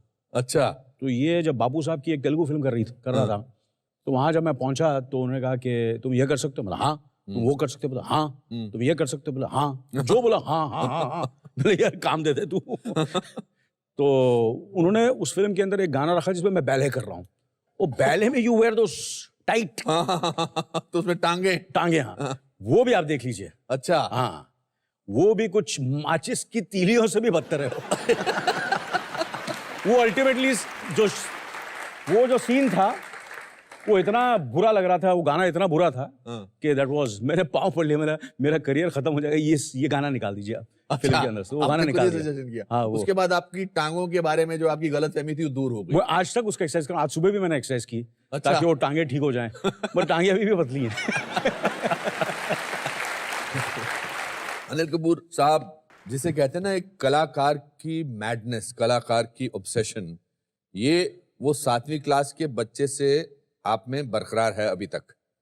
और इसके बाद आपने हम 5 की शूटिंग किस दौरान हो रही थी, हो चुकी थी या होने वाली थी या? 5 क्या होता है कि मैं जब मैंने एक्टिंग कोर्स did- किया, हाँ। उसके बाद मैंने काम की तलाश की, जैसे कि देख रहे थे, सुन रहे थे महेश भट्ट साहब, जी, राशि जी। प्रोडक्शन, उन दौरान तो मुझे काम वाम मिला नहीं, तो फिर ये फिल्म बन रही थी हमारी, और पिताजी की तबीयत थोड़ी सी ठीक नहीं थी, तो मैंने और बोनी ने अपना प्रोडक्शन संभालना शुरू किया। इस फिल्म के लिए मैं प्रोडक्शन कंट्रोलर था, जूनियर इससे मोस्ट। पहले आप एक बार कहो कर चुके थे? मेरे ख्याल से हमारे तुम्हारे कर चुका था, हमारे तुम्हारे तुम्हारे कर चुके हाँ, एक बार कहो भी कर चुका था, मेरे कर ख्याल से, चुके कर थे। चुका so you had already appeared appeared या इन बट सिनेमा। वो, हाँ, तो उस वक्त फिर उसके बाद फिर मैंने डिसाइड किया यार ये छोटे मोटे रोल करके फायदा नहीं, तो मैं फंस जाऊंगा, हाँ। अब तो मुझे हीरो ही बनना है। हीरो ही बनना है। मगर आपने प्रोडक्शन में बहुत छोटे मोटे काम किए। काम किया मैं आपको बता आप नहीं सकता। मिथुन चक्रवर्ती को लेने जाते थे एयरपोर्ट से। आप बताओ किसको लेने नहीं जाता था? अच्छा बताइए, आप बताइए। मिथुन चक्रवर्ती, अरुणा जी, एक बार अरुणा जी के पहुंचा तो मैं लेट पहुंचा, हाँ। तो बड़ी डांट पड़ी। हाँ। नसीर साहब, हाँ। जब उन्हें स्पर्श का नेशनल अवार्ड मिला था, हाँ। तो उस वक्त मैं ही रिसीव करने गया था उन्हें अपना एयरपोर्ट पे, तो ये मेरा काम होता था। उसके बाद ये काम के अलावा सबको उठा, मतलब उतना पिकअप करना एयरपोर्ट से, उनको फिर लेके जाना, फिर उनको सुबह उठाना। अच्छा। तो most difficult person to wake up was Mithun Chakraborty अच्छा। एंड कन्हैया लाल जी, कन्हैया लाल ग्रेट जी कन्हैया को लाल सुना जी। उनके लिए आप कुछ अंडे वंडे भी लेके जाते थे? आप बताए, मैं आपको बता नहीं सकता क्या क्या लेके जाता था। तो उन दिनों में यू नो वो मेरे ख्याल से थोड़ा सा ज्यादा, हाँ, he was तो, drinking, हाँ, हाँ। ड्रिंकिंग, तो उनके साथ फिर भी उनको मैं कोशिश करता था तो उठाने की। मिथुन चक्रवर्ती जी आराम से नहीं उठते थे? नहीं वो नहीं, उन दिनों में थोड़ा आराम है, बेचारे प्रोफेशनल, सुनेगा तो बहुत मारेगा मेरे को, और उनको भी उठाना बड़ा मुश्किल होता था, तो उनको उठाता था मैं ये। एंड बाकी What were the oddest jobs that you did during the making of that film? I think मैंने हर चीज की, you know everything, you know, समझे कि देखिए अभी जूनियर आर्टिस्ट चाहिए, तो पीछे क्राउड में लोग खड़े हैं, तो कुछ कम है, तो वहां जाके पीछे खड़ा हो जाता था, पता ही नहीं चलता था पीछे खड़ा है। फिर किसी को मतलब नाश्ता देना है, किसी को चाय पिलानी है, किसी का कुछ उठाना है, कुछ क्राउड आ गया, यू नो, कि समझो कि पीछे यू नो जो फील्ड को क्लियर करना है, क्योंकि कलाकार जो है वो शॉट दे रहा है, उसके पीछे कोई आके ऐसा कर रहा है वैसा कर रहा है, तो उनसे बातचीत करनी है, उनको बोलना कि पीछे हट जाओ वगैरह वगैरह वगैरह, यू नो, हर चीज़, मतलब कोई ऐसा काम नहीं था जो मैंने और प्रोडक्शन में ऐसे ही होता है, असिस्टेंट प्रोडक्शन हर जो भी होते हैं, जितने भी असिस्टेंट, उनको ये सब सारी चीज़ें काम करनी पड़ती हैं। तो पैसा मिला था इस जॉब के लिए आपको? नहीं पैसा नहीं मिला। What was keeping you still means कि कोई बात नहीं, चलेगा, हो जाएगा, ये ठीक हो जाएगा, जो आप अभी कहते हैं सब ठीक हो जाएगा, सब ठीक हो जाएगा, तब भी ये दस्तूर था, तब भी ये अंदाज था? There was a little bit of frustration, a lot of anger in me. जब कभी कभी ये भी होता था कि जब यू नो पोजीशनिंग करता था डायरेक्टर, एंड यू नो, तो आप सब्स्टिट्यूट करता था, जैसे राज बब्बर साहब का शॉट है, तो शॉट में ये था कि उसे आना है और ऐसे गिरना है, तो बिफोर ही कुड कम, और फिर ऐसे मेरे पास ऐसे, बाबू साहब अगर ये मैं यू नो ऐसा खड़ा रहता हूँ और ऐसा वो गिरेगा तो बेटर नहीं रहेगा, तो ऐसा गिरता था कि सर बार फट जाए मेरा, यू नो, जमीन पे गिर जाता था। Why didn't you get a role in that? I think उस वक्त क्या था कि my dad and the film was such कि we just wanted all stars and known people, and we didn't want to take a chance of taking a newcomer, and we were going through a bad patch at that time, क्योंकि फिल्में उससे पहले सारी फिल्में daddy की नहीं चली थी। इस वजह से मैंने फिर ये बात सजेस्ट भी नहीं की, क्योंकि मुझे लगता है कि मैं सजेस्ट करता तो मुझे नहीं लेते, तो मैंने बड़ा रिस्पेक्टेबिलिटी यही है कि यू नो काम करते हो, तो मैंने बड़ा प्रोडक्शन करता हूँ, और अगर ये फिल्म चल गई, अच्छी गई, तो यू नो नेक्स्ट फिल्म कर सकते हैं, और वही हुआ, फिल्म सुपरहिट हुई, और जो नेक्स्ट फिल्म थी फिर हमने जो बनाई वो 7 दिन, वो मैं पूरा क्रेडिट बोनी कपूर साहब को देता हूँ। तो वो 7 दिन फिल्म थी, भाग्यराज ने बनाई थी, अंधेल नाटकल, और वो सब्जेक्ट लेके आए थे, और वो सब्जेक्ट के लिए पैसे भी नहीं थे, तो कुछ पैसे फिर संजीव कुमार साहब ने दिए, और 25,000 रुपये शबाना जी ने भी दिया। ये सब पैसे अगर नहीं मिलते तो शायद हमें वो स्क्रिप्ट नहीं मिलता, और शायद अगर ये पैसे नहीं होते तो मैं शायद आज आपके सामने यहाँ नहीं होता और मैं महेश भट्ट को मिलने नहीं आता और आपकी बुराई नहीं करता। तो टेरेस पे जाके सोच रहा हूँ, तो beggars can not be choosers. तो मैंने बोला यार I will do this role. मतलब जो नहीं कर सकते थे उसके लिए आप बोलते थे कि मैं कर सकता हूँ, हाँ। और जो आप कर सकते थे उसके लिए बोलते थे मैं नहीं कर सकता हूँ। You know sometimes the actors don't know what they can do. Correct. कभी कभी ये होता है कि आप एक महान कलाकार डायरेक्टर्स के साथ काम करते हैं, फिल्म मेकर्स के साथ काम करते हैं, तो उन they know you more than what you know yourself also. And acting is something which sometimes even you discover, and sometimes you just you're at the right place at the right time. Like so many films of my career have happened कि कभी मैंने सोचा नहीं था कि ये फिल्में मुझे मिलेगी और मैं ये कर सकूंगा, और मैंने की और वो कामयाब हो गई और सक्सेसफुल हुई, और ये सब चीज़ें तो चलती रहती हैं। जब आपने पहला ट्रायल शो देखा आपकी पहली फिल्म का, वो 7 दिन, वो 7 दिन, हाँ, तो उसका क्या रिएक्शन था? मतलब एवरीबडी ऐसे मुझे बिहेव कर रहे थे जैसे पता नहीं कोई ऊपर से कोई कलाकार आ गया, और अंदर से तो मैं डरा हुआ था।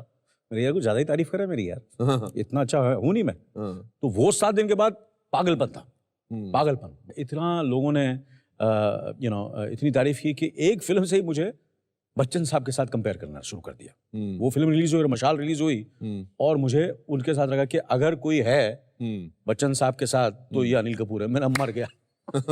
मेरा ये तो मौत है मेरी, ये क्या हो रहा है? वो इतने सालों से काम कर रहे हैं, बट चंबूर का जो भी है whatever, जो भी हम लोग बोलते हैं, समझ गया ना, वो आके और बोल रहे हैं तो इमेजिन करो what I had to go through, but God has been kind.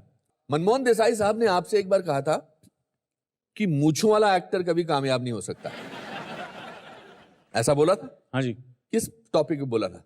Manmohan Desai साहब का तो मैं बहुत बड़ा फैन रहा हूँ, और हमेशा हर कलाकार का ये होता है कि किसी को कमर्शियल फिल्म करनी है तो मनमोहन देसाई के साथ करनी चाहिए, मगर उनके साथ तो बच्चन साहब ही काम करते थे, तो हमारा सोचना ही बड़ा मुश्किल है इनके साथ काम करना। तो एक बार मैंने इंटरव्यू में पढ़ा तो पता चला कि मनमोहन देसाई ने जैकी श्रॉफ को साइन कर लिया।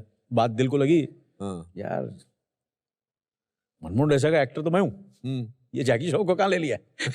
हाँ, ये गलत कास्टिंग हो गई फिर दोबारा। तो उसके बाद फिर मेरी फिल्में रिलीज हो रही थी, वो 7 दिन वगैरह वगैरह, तो उन्होंने ये बोलते थे कि ये एक्टर है, और वो कॉम्प्लीमेंट की तरह नहीं बोलते थे मुझे। नहीं, वो बोलते थे कि आप हीरो मटेरियल नहीं, आप हीरो मटेरियल नहीं, आप स्टार नहीं बन सकते। वो तो एक्टर है, ऊपर से मूंछें हैं, तो ये स्टार बन नहीं सकता, मतलब बड़ा स्टार नहीं बन सकता। तो मैंने बोला ठीक है सर, ये बात जो है चुभी यहाँ लगी है, तो आपको पता है लेबरर हूँ। तो फिर मैंने बोला चलो और मेहनत करते हैं और बताते हैं कि कौन स्टार है और कौन नहीं है, सही है ना। तो ये एक बात उन्होंने कही थी, मगर बड़प्पन उनका एक बात है मनमोहन देसाई साहब का। ईश्वर रिलीज हुई और मैं गया था वैष्णो देवी, और मुझे वैष्णो देवी में मैसेज आया कि मनमोहन देसाई साहब आपसे मिलना चाहते हैं और आपसे बात करना चाहते हैं। तो उन दिनों में तो मोबाइल फ़ोन होते नहीं थे, तो मैं बम्बई आया, मैंने फ़ोन किया उनको, मैंने बोला आप मिलना चाहते, तो इतनी मेरी तारीफ़ की, इतनी तारीफ़ की मेरी कि मैं बहुत दिलदार आदमी थे वो। हाँ, बहुत ज़बरदस्त आदमी थे। उन्होंने मुझे फिर एक फ़िल्म ऑफ़र की, क्यों ना ये मेरा बेटा बना रहा है फिल्म। मिला सर, मैं आपके साथ काम करना चाहता हूँ, आपकी प्रोडक्शन में काम करना चाहता हूँ, मैं आपकी बहुत इज्जत करता हूँ। वो स्क्रिप्ट सुनी, मगर वो पिक्चर फिल्म बनी नहीं क्योंकि वो गुजर गए। But I had committed to do the film and to stand by the production, and I did that film Deewana Mastana, which became a super hit. आपने रॉकी में संजय दत्त के भी आप दोस्त का आपने ऑडिशन दिया था? हाँ सर, हाँ सर। उसमें भी रिजेक्ट हुए थे? उसमें भी रिजेक्ट हुआ, उसमें गुलशन ग्रोवर को मिल गया वो रोल। गुलशन ग्रोवर मिल गया। ओह, इसीलिए गुलशन ग्रोवर आपसे ऐसे बात करते हैं। हाँ, यस। तो हम लोग दोनों गए थे महबूब स्टूडियोज। अच्छा।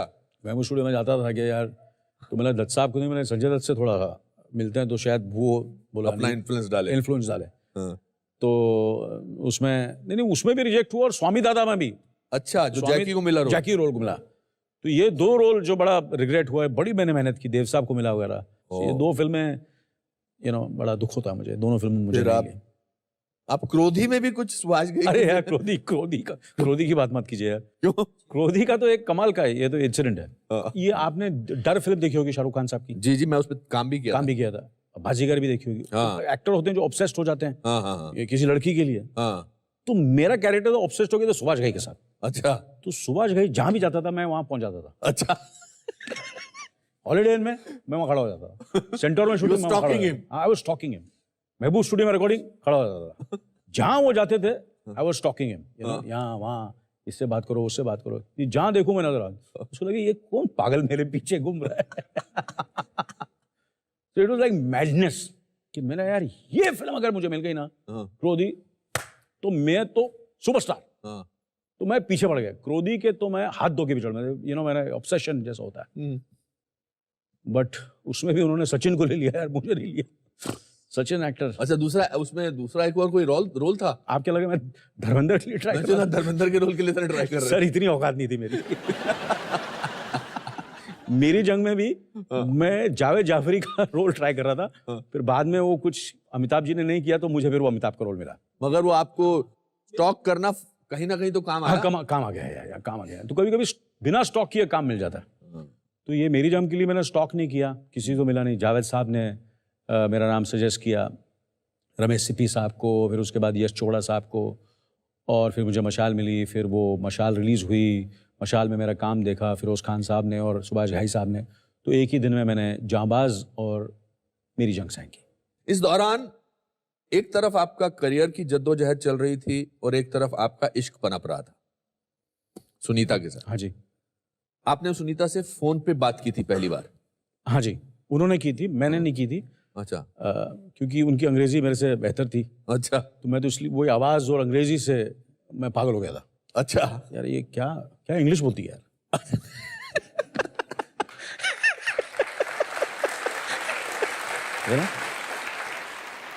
क्या इंग्लिश? किस बात पे फोन किया था? किसी ने कहा था कि उन दिनों में के बच्चे जो होते थे, यू नो, जो हमारा जो वो आपको पता है वो पुराना अपना पुराना फोन बेल, हाँ। बेल साहब ने जो देन दी है, हाँ। तो वो बच्चे यू नो या ऐसे somebody found the number from somewhere। Number संभाल, तो ऐसे फोन करके यू नो बात करना और बताने कौन बोल रहा है, ये all kind of that was there fun at that time. Correct. But मुझे इश्क हो गया उस आवाज से, उस अंग्रेजी से, इंग्लिश से। अरे ऐसे कौन बोल रहा है? गेस हू स्पीकिंग? मैंने बोला क्या यार, चंबूर और इतना अच्छा इंग्लिश। किस्मत जा गई है, कुछ चमक गई है। मेरा लगता है फ्यूचर कुछ ठीक होने वाला है। वहां से शुरुआत हुई। अच्छा। So that's the time I you know met her and we became friends. अच्छा। एंड 42 साल से हम साथ में। 42 साल से। आपने उनको 10 साल तक डेट किया, फिर मेरी जंग की रिलीज के बाद आपने उनको प्रपोज किया। हाँ, because she was from a banker's family, you know, and मैं सबब का, चमूर का, तो मैंने बोला I will not be able to give her that life what she is used to, you know. तो जब मैंने मेरी जंग साइन की तो मुझे लगा नहीं भैया, अब तो जाके प्रपोज कर ही दो। कैसे किया था प्रपोज आप? मैं गया उनके घर। अच्छा। समझा? उसके पहले 2-3 बार शादी कैंसिल कर चुका था मैं, तो आई वाज कर चुका था मैं, मतलब बोल के मैंने भाग गया था। अच्छा। इतना डर रहा था मैं शादी करने के लिए। तो विलन था मैं वहाँ उन दिनों में, उनके घर में। मुझे ऐसा लगा कभी भी मेरा सुनीता के माँ बाप मेरा मर्डर कर सकते थे। तो मैं गया, मैंने बोला देखो कल शादी या नेवर, मतलब कल शादी या नेवर? नेवर। हाँ। तो बोला यार कल कैसे, कोई अरेंजमेंट नहीं, पंडित नहीं, किसको इनवाइट, कल या नेवर।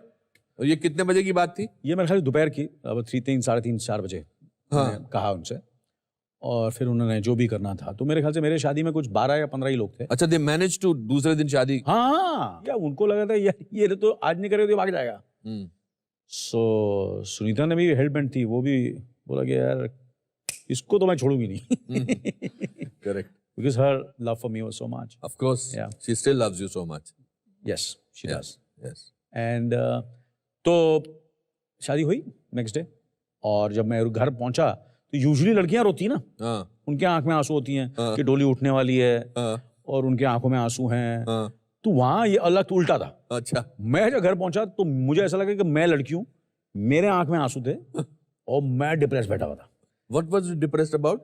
यार मैं शादी कर रहा हूँ यार, मैं तो यंग, और आपको काफी लोगों ने एडवाइस किया था कि शादी मत कर यार, तू प्लेबॉय बन सकता है, you know, you'll be the superstar and the girls are after you, and you know you're a bachelor, you know, and you know, going to the premiere with your girlfriend, and there's, you know, outdoor Anil Kapoor sitting with his girlfriend at the poolside. ये सब मेरे सपने थे। ये सब सपने जो है सर्वनाश हो गए कि यार ये अभी हीरो बन गया, शादीशुदा, हाँ। कभी बच्चे होंगे बोरिंग सा, वैसे ही मुझे संजीव कुमार और मोतीलाल साहब बोले ये स्टार बन नहीं सकता। हाँ। तो ये तो सारी चीजें मैंने वैसी की हाँ। जो स्टार नहीं करता। अच्छा, हाँ, नेचुरली। तो मैंने बोला यार, तो मेरे को था चॉइस उस वक्त, करियर या मैरिज या लव, करियर या love. I chose love. How wonderful. और वहां से जो करियर चलता चला गया। चलता गया। उसका कारण है सुनीता मन्नत मांगती थी महालक्ष्मी की किसी टेम्पल पे जाके। हाँ जी, वो मुझे बाद में पता चला।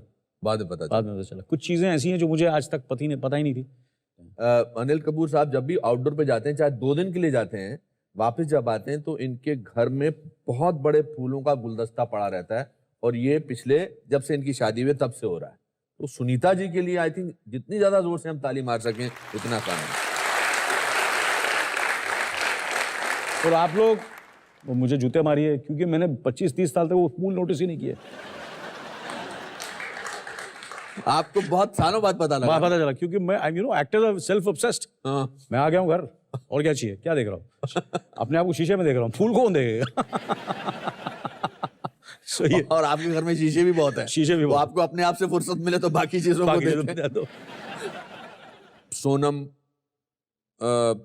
रिया and your son Harsh, yes, who are you closest to? it depends on day to day. अच्छा। You understand? कुछ दिन ऐसा लगता है कि Sonam is my most favourite, कभी कभी ऐसा लगता है कि Riya is my most favourite, और कभी कभी ऐसा लगता है कि Harsh is my most favourite.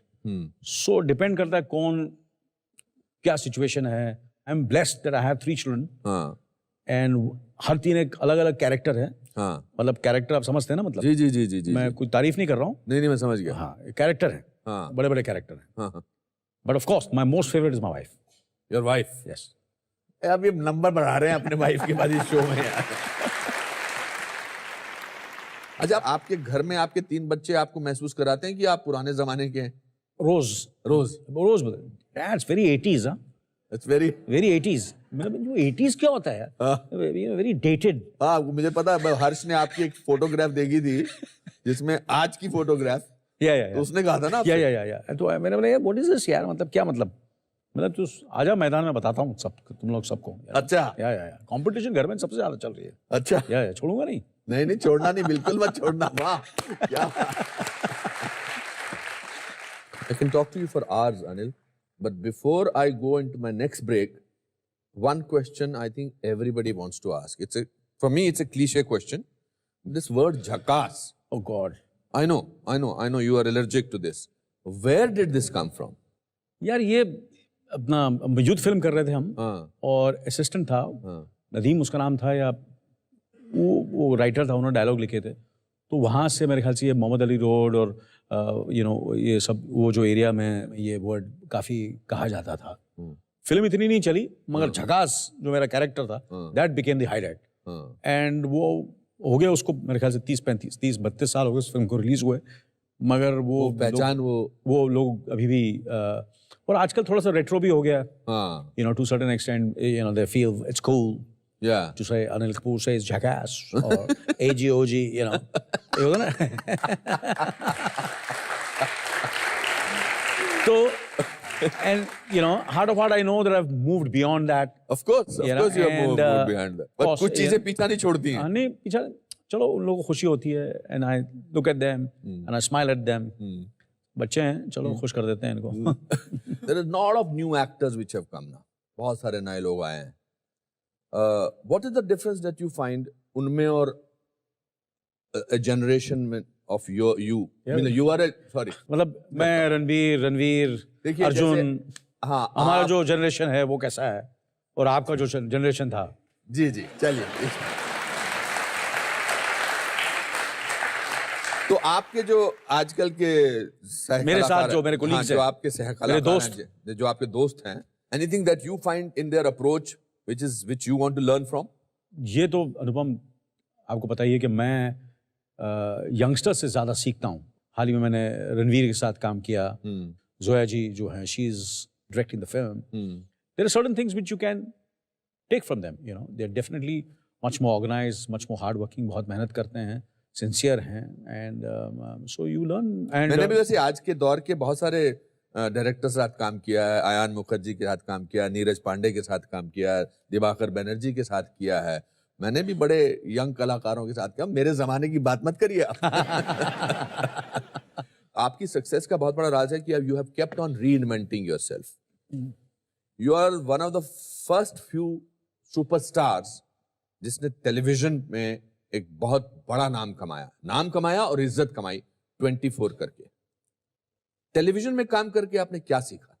मेरी हमेशा रिग्रेट रहा है कि मैंने थिएटर कभी नहीं किया। मैंने थिएटर, मैंने कॉलेज में था तो मैंने 1-2 प्लेस किए, उसमें मुझे बेस्ट एक्टर अवार्ड भी मिला। दिलीप कुमार। मैं आपको ये फेंक दूं, आप अपने आप को बहुत बड़ा थिएटर का एक्टर समझते हैं? अरे आप मेरी तारीफ कर रहे हैं, मेरी बुराई कर रहे हैं? नहीं, थोड़ी बहुत बुराई भी कर रहा हूँ। आप शुरू से बुराई कर रहे हैं यार। तो जिस तरह थिएटर में जिस तरह का गरीबियत और मेहनत और पैशन है, जो जो टेंशन, जो डर कि यार बस यही है, बस अभी तो पिक्चर रीटेक नहीं है इसमें, तो वो वाली फीलिंग टेलीविजन में बहुत मजा आया इसमें। मुझे लगता है कि मेरे करियर में बहुत सी फिल्में की हैं, मगर जो 24 में जो मुझे करने का मजा आया, I can compare it to the best. तो दोस्तों अब वक्त आ गया है ऑडियंस में से कुछ भी हो सकता है मोमेंट को पेश करने का। For that let's go. बैठिए आप। अच्छा, आप क्या लगता है मैं ऐसा खड़ा नहीं हो सकता? अरे मैं खड़ा हो सकते यार, बिल्कुल खड़ा हो सकते आप। मैं आपके पाँव पड़ता, आप मुझे माफ कर दीजिए। बैठिए मेरे से, बुजुर्ग को बैठिए। अरे I am a young boy. You are a young boy. Simran आइए सिमरन जी। सिमरन जी आ गई है। अरे सच अ प्लेजर, प्लीज बैठिए। सिमरन बैठिए। ये बड़ा, हमेशा मैं यही सवाल पूछता हूँ कि कैसा लग रहा है आपको अपने चहेते कलाकार के साथ? Right now I am on the top of the world. How wonderful. बहुत अच्छा लग रहा है। मेरी बहुत ख्वाहिश थी कि मैं इनको देखूं, but I never thought in my wildest dream also कि मैं कभी इनके सामने ऐसे, I am going to share the stage with you, with both of you. क्या करती हैं आप सिमरन? मैं फैशन डिजाइनिंग करती हूँ सर। अच्छा, आपको ये एज ए हीरो ज्यादा पसंद है या as a romantic person? As a romantic person. Oh my God. I love his stubborn look, sir. आपके हाथ इतने ठंडे क्यों हैं? ठंडे। What is your hobby? Do you sing? Yeah, my hobby is singing, dancing. चलिए अब आपको हम अनिल कपूर की पसंदीदा चीजें एज ए गिफ्ट देते हैं। Please get the gift please. या आर डी बर्मन साहब ने इसका संगीत बहुत अच्छे, बहुत जबरदस्त गाना था। ये क्या है? ये 24 का DVD है। हाँ, ये डार्ट है। इस पर आपको सिमरन के लिए जरूर जरूर।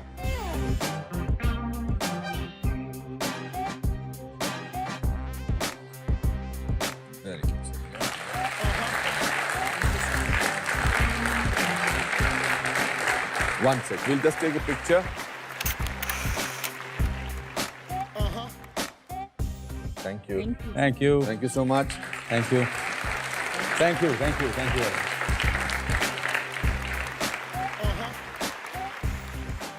Kapoor साहब, this is one of the richest episode of the Anupam Kher show कुछ भी हो सकता है। और ये दोस्त नहीं कह रहा, एक प्रोफेशनल कह रहा है। जिस बेबाक पने से आपने बातें कही हैं और जिस मासूमियत से बातें कही हैं, वो काबिल तारीफ है।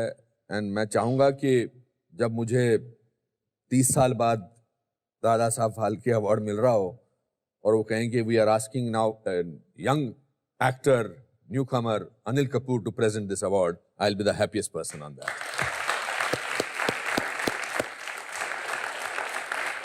मैं ये बात को सीरियसली ले रहा हूँ। मुझे पता आप सीरियसली ले रहा हूँ। हाँ बिल्कुल। मेरा ऑलरेडी वर्कआउट शुरू हो गया। आप उछलते कूदते आएंगे सीढ़ियों पर and I hope I am not a wheel chair. आपके घर पे बहुत सारे अवार्ड्स पड़े हैं, बहुत सारी आपकी काबिलियत पर मद्देनजर रख के आपको बहुत सारी रिकग्निशन मिली है, मगर हम अपनी मोहब्बत जो है इस एक कागज के टुकड़े पर लिख के देते हैं। और मैं इसको तो I will make sure that ये आपके घर पर फ्रेम करके लग जाए, जरूर लगेगा। मैं क्योंकि इसमें हमारे जज्बात हैं। आपको बोलने की जरूरत नहीं है सर, ये लग गया समझ लो। बस तो ये जज्बात मैं आपको पढ़ के सुनाना चाहता हूं दर्शकों को। भारतीय सिनेमा जगत के सदाबहार व लोकप्रिय अभिनेता अनिल कपूर को हमारा प्रणाम। आपकी प्रतिभा एक मिसाल है आने वाली पीढ़ी के लिए। आपका उत्साह हमें प्रेरित करता है और कठिन परिश्रम करने के लिए उकसाता है। आपका अनुष्ठान और दृढ़ता आपकी उपलब्धियों का कारण है। आपके द्वारा निभाए गए किरदार आम आदमी के जीवन की गाथा हैं। आप इसी प्रकार अपनी प्रतिभा से हमें प्रेरित करते रहें, यही हमारा निवेदन है। अनुपम खेर। आइए सर।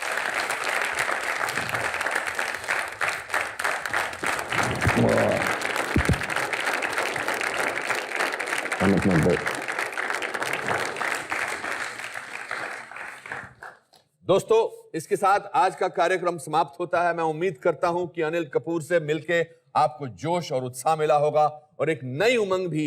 अगले हफ्ते फिर मिलेंगे मेरे एक नए मित्र के साथ। तब तक के लिए अपना ख्याल रखिए और याद रखिए कि यह संसार एक भूल भुलैया है।